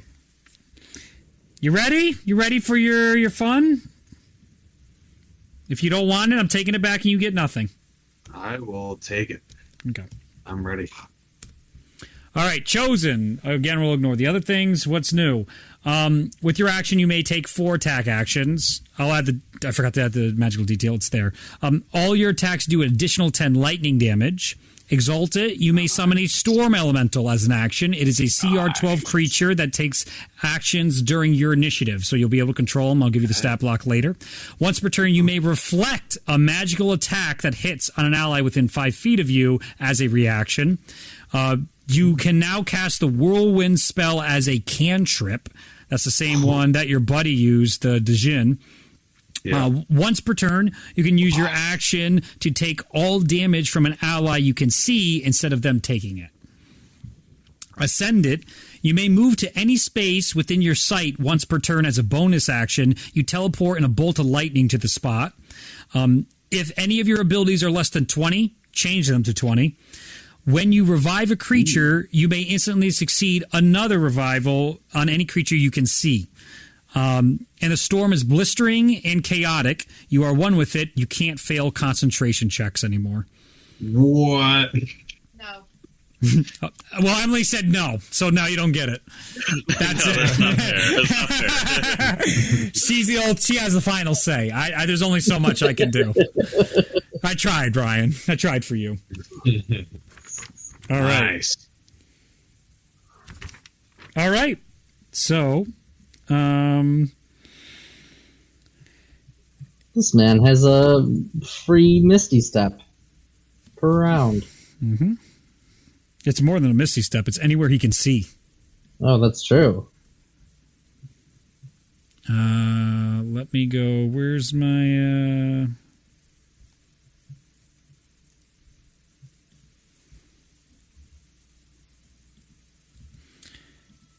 As the rain begins to slow, the mist comes up from the temple floor outside the Storm Temple. The marble, some of you are familiar with. The Chosen, this is one of the first times you remember seeing the Storm Temple.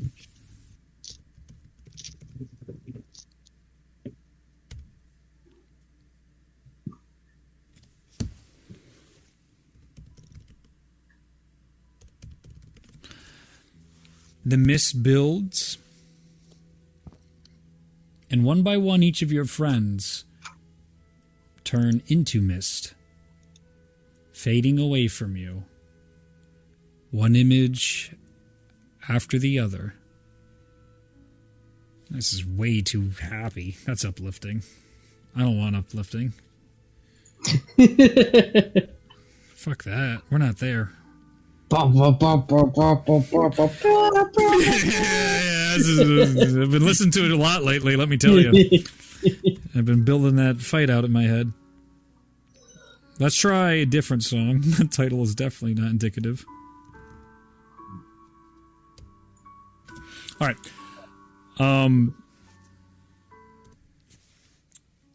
Each of your friends fade away into this mist. Instead, reforming. As the temple falls away, it all turns to this mist that then reforms into a village. Staying as mist, but a little more formed, you begin to pass through the vestiges of many of the people you grew up with, Tellius. You see Dragonborn all around as you walk into the center of your town.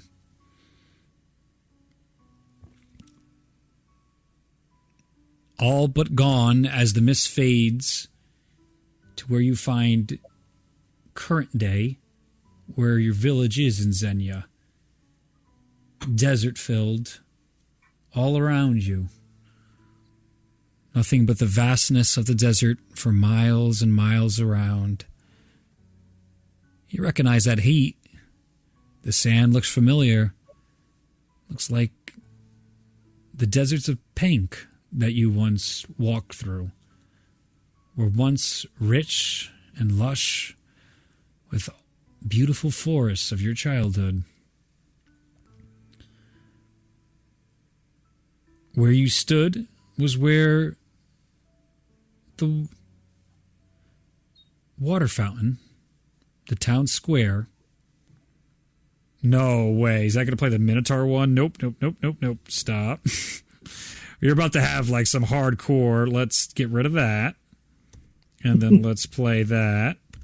And then let's loop song. Okay, Jesus. Inside the town square, you can see another familiar star crystal right where the center of the fountain used to be. Similar to the ones I've been receiving. Yep. I'll go up to it and break it. As it shatters, you hear it echo like it shatters over and over and over again.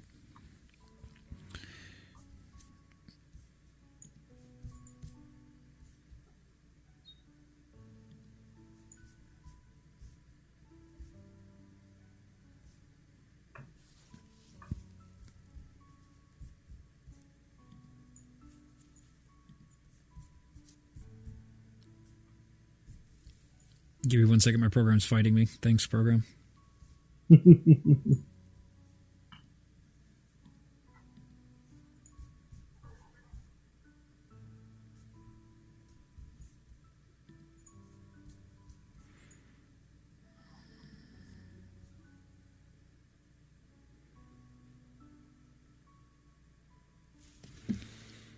hear the voice of Melody.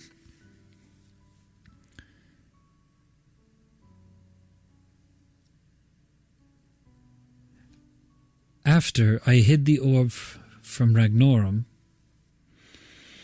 and gave it to Vecna, I did not know if what I was doing was right. Vecna is a tough one. Although he is evil to the core, he is helpless, thanks to what we accomplished in the past. He can never rise to power again, only agitate the world and collect his secrets to feel powerful. I gave him the orb in exchange for secrets of the past confirming my theory. It pushed me to do what I thought I had to. Now I know it was all a delusion, but I saw visions of myself with each of the creation stones, fighting against the madness by your side. I saw terrible things, but I saw hope for the future. It felt so real, but reality is cruel, allowing me to believe in the delusions of the world. I did not know what path was ahead of you, but I promised I would not give up. There was great strife in your future, and you will see it through if you can find the strength. I've exhausted much of my magic to talk to you. But what I tried to do was all because of my love for you. When I touched the sun gem, it showed me all the different possibilities. Because I had worked with the Raven Queen, I could see I was one of the few that was no longer under Melora's guise anymore. So I thought the only way to bring you back from the lands in which I thought you were stuck and captured in was to open the gate for myself.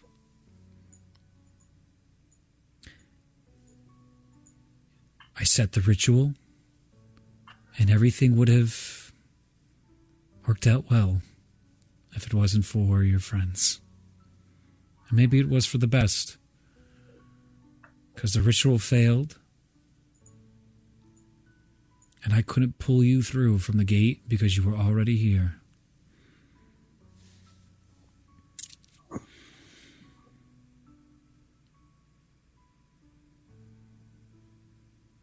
someday we will meet again.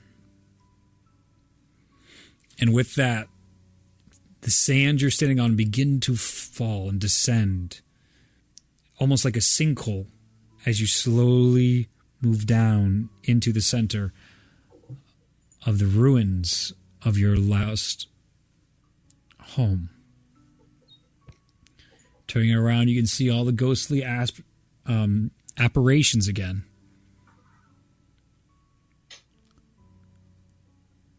But this time, one of the ghostly apparitions walks into ice, one of the big ice crystals that form out of the desert, catching your attention immediately, and it cracks. As it breaks away, it reveals your father, Tellius. As he looks around, where am I? And then he locks his eyes on you. The goddess sends me to my son. So she does. This is our home, or at least it was. Many, many ages ago. He walks closer towards you, still in his frostborn robes.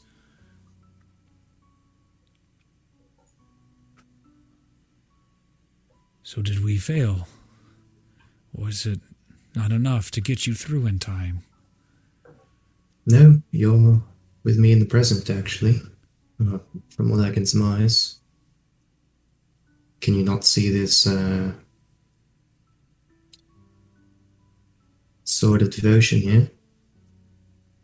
He looks down to the sword and sees the claw of halal. Is that what you just said to me? You were motioning towards that? Yep. He looks down and looks back up to you, and the eyebrows rage, his eyes hopeful and looking towards you, and goes, "My son wields the claw of halal." I'll just embrace him and say, it's good to see you again, Father. He grips you tight, and he whispers into your ear, "It's the greatest gift in the world to see you again, my son." As he leaves the embrace of the hug, he looks towards you. "I don't know why I was sent here. I'm glad I was.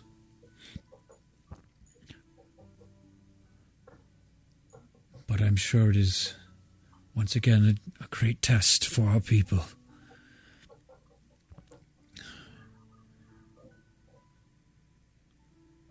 As he turns toward the city again, where the ice has fallen away, there is now solid stone.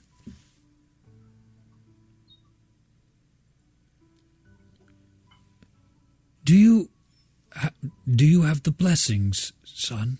Do you cast? Yes, I can cast some spells, yes. Come with me. As he walks over toward the stone, he puts his hand down onto the stone. He motions for you to as well, as you can see little runic markings.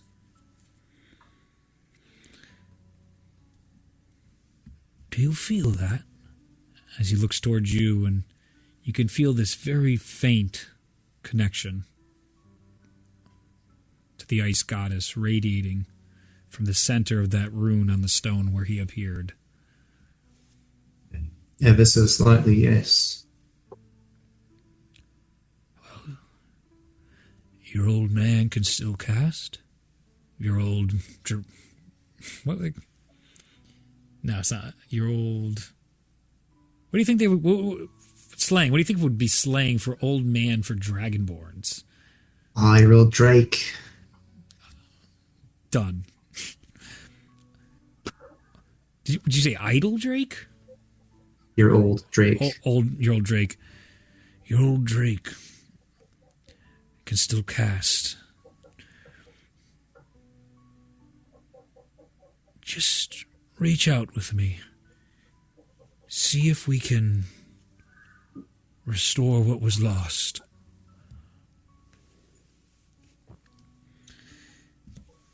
What do you do, Telius?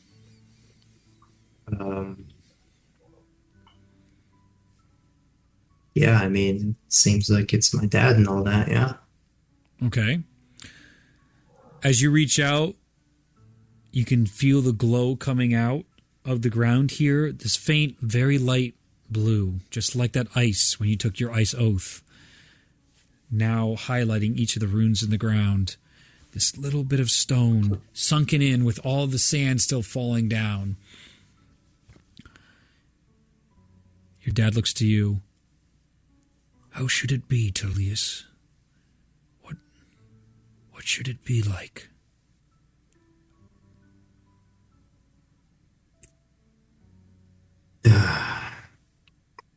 Just the way it used to be, I suppose. Can't imagine any other better way. Make a religion check.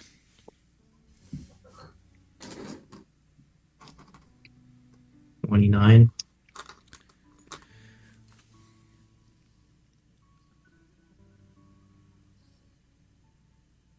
Small in stature, but glowing and radiating outward.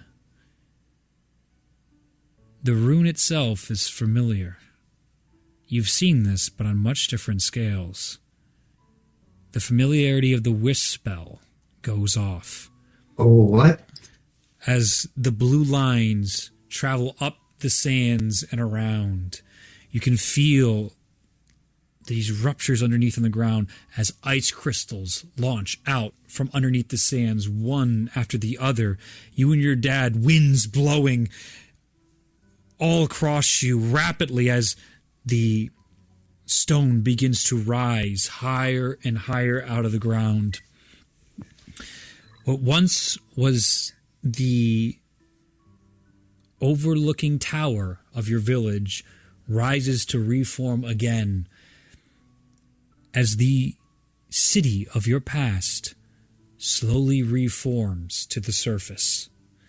As the sand falls, it begins to form into lush areas of greenery as greenery begins expanding out through the vastness of the desert. Rivers, like you remember it, begin to pass through the town, as before you is your old home, your old village. It stands before you once again. Your father looks next to you and he goes, I knew we could do it, my boy. There's nothing you can't accomplish. And as the two of you look down, he points towards the fountain and says, I think there's more for you. As you can see, sitting on the fountain is a glowing, elf-looking creature.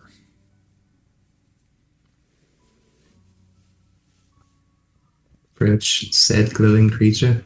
Takes you a while because you got to fucking climb down the tower Yeah. it rose out of. As you approach towards the water fountain, you can see the familiar form of Melody. She looks towards you and gives a smile. I will just stand there in shock. Just fall to my knees, speechless. She looks towards you. Now what is that size and stature with that big a gaping maw? Is it a cave? Is it the space between your legs? Or is it a familiar dragonborn? As she stands, the glow fades, and you now see Orlith walking towards you. Not armored up, but Melody, as you last saw her, as she walks over to you and sits down across from you. Just tearing up at this point. I'm unable to really say anything. It's just too much for Tellius this moment. Well, I come all this way after all the hells, get ripped apart by some fucked up dragon, and you can't even say hi. Give him a little chuckle at that, at least. Surely you have to understand how extraordinary this all is right now. I can't even tell if it's even real. Does it matter if it is? Maybe we all deserve a moment to just enjoy something for once in our lives. As she turns towards the fountain, she motions for you to look into the water. And inside there she goes,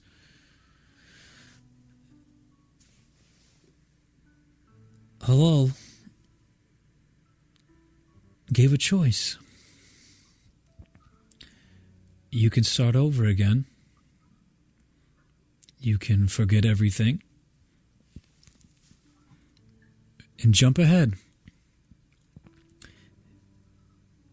If you don't think you could win this time, you can drink from that water and you will jump again far into the future. But if you're sure you can win and your devotion is true," she told me to give you this. And she holds out another one of those breakable crystals.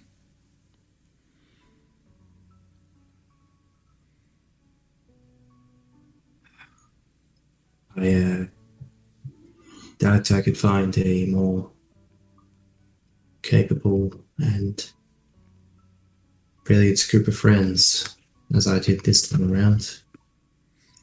Lord knows if I've jumped before, I wouldn't want to forget this journey, or you, or anyone. Again, it's too much. No, take the crystal. As she takes it from her hand, she nods towards you with a side glance and a smirk, a very familiar one.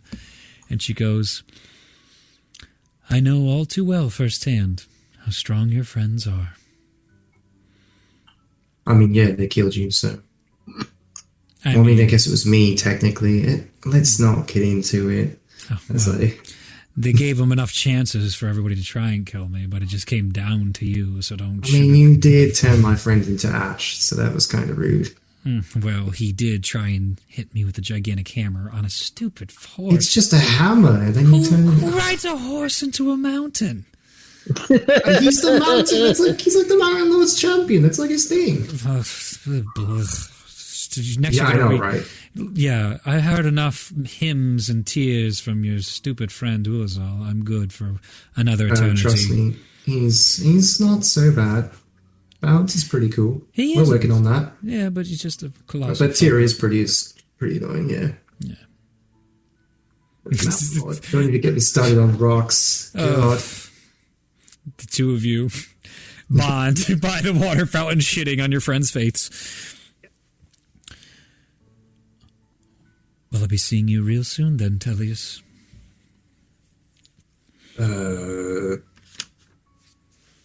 That was cryptic. I'll take it. Hopefully that means you'll be hanging out with us to kill Parjam or something. Or maybe you won't even have to do that. And I'll just get to see you when it's all over. Do you crush the crystal? Yeah. All right. As you crush the crystal...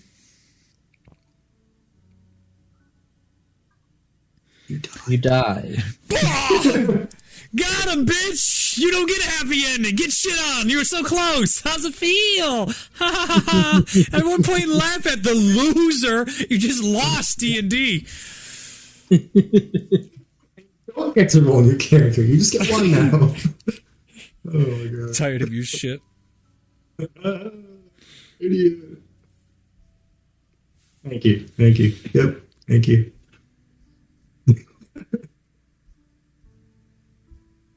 The world begins to change around you as more of the crystals, ice crystals, form up and around. And as you get to the very top, you find yourself far above the ice wastes, above the temple of Halal. And before you, another elfish individual walks your way. Walking above the ground, you're standing on ice. They seem to be walking on air, but like those invisible bridges. With every step, forms underneath her, just like something should be there. And it gives a glow, but fades immediately after she walks away. The dress is covered in the deep silk purples and violets as she comes up to you, Tellius. And you can see the dark purple eyes of this elf individual.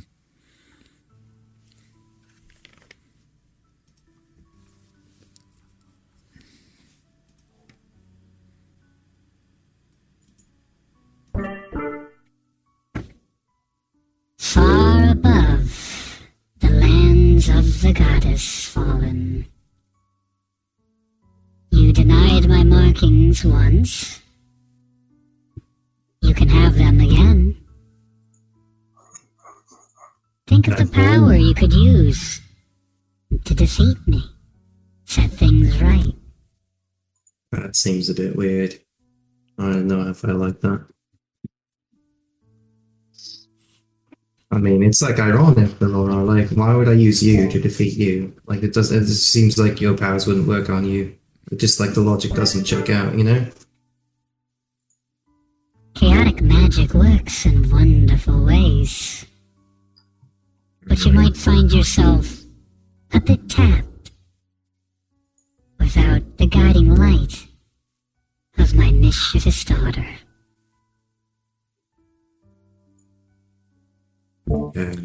She reaches her hand out to you, Tellius, and goes, A last chance. A second chance. Come, there is no Ragnorum. There is no others. You can be my champion. But I'm already Havel's champion. How does that even work? One champion can become another's with relative ease.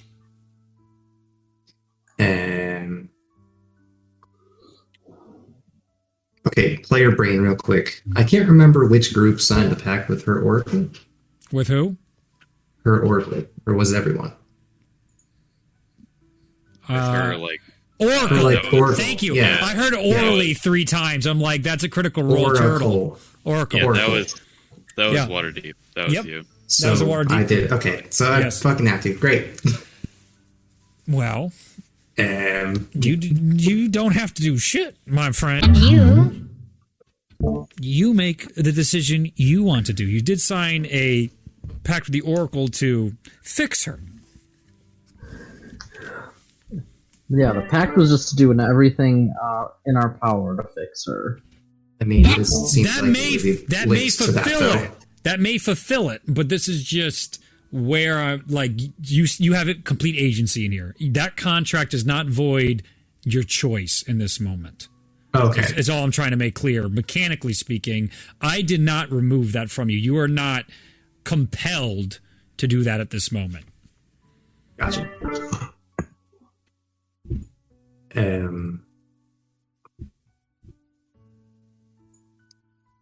I just don't really know. Just feeling a bit uncomfortable, really, about the whole premise of madness. I really feel tightly bound to your daughter. I would not want to disrespect or end that engagement in any way. She gets even closer to you, almost breaking that uncomfortable threshold of personal space. We can remove such chains, and you can finally see your uncle again. Be with him, along with all my other knights. But wasn't the whole purpose of sending me forward in time through a portal to avoid that fate in and of itself? I just have seen the destruction and the pain and the loss of the madness throughout this this lifetime, and I just don't feel as though I could go through with it, even if it were to help. I'd rather take my chances with my allegiances and my friends, and push with those.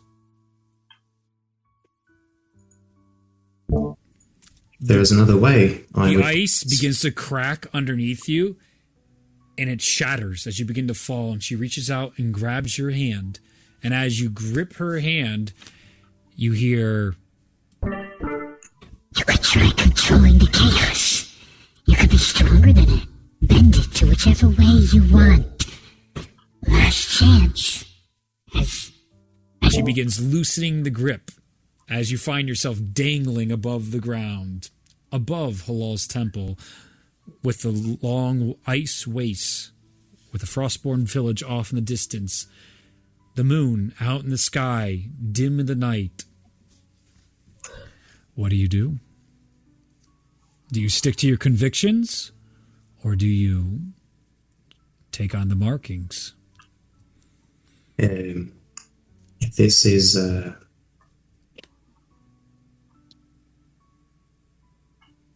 the way that you wish me to defeat you. Abandoning my faiths and my friendships and everything I've built until now. I would put my faith and trust in my friends if this is the end, as I let go. As you fall through the air, and just before you hit the ground, you can see all the purple eyes up in the sky looking at you form and then disappear with the elf. And right before you hit the ground, wings come out. Ethereal blue ice wings catch you before you hit the ground. And it slowly lands. You find yourself in new plate armor with the Star of Halal on your chest. Your friends appear out of the snow, each of you popping up and dusting yourselves off. Like, how the hell do we get covered in snow? Charnook is immediately freezing and miserable. And with that, the world begins to turn and twist as each of the people, as they go to approach Tellius, fade from the light one by one until it's just you, Ulazal, for next session. Hey,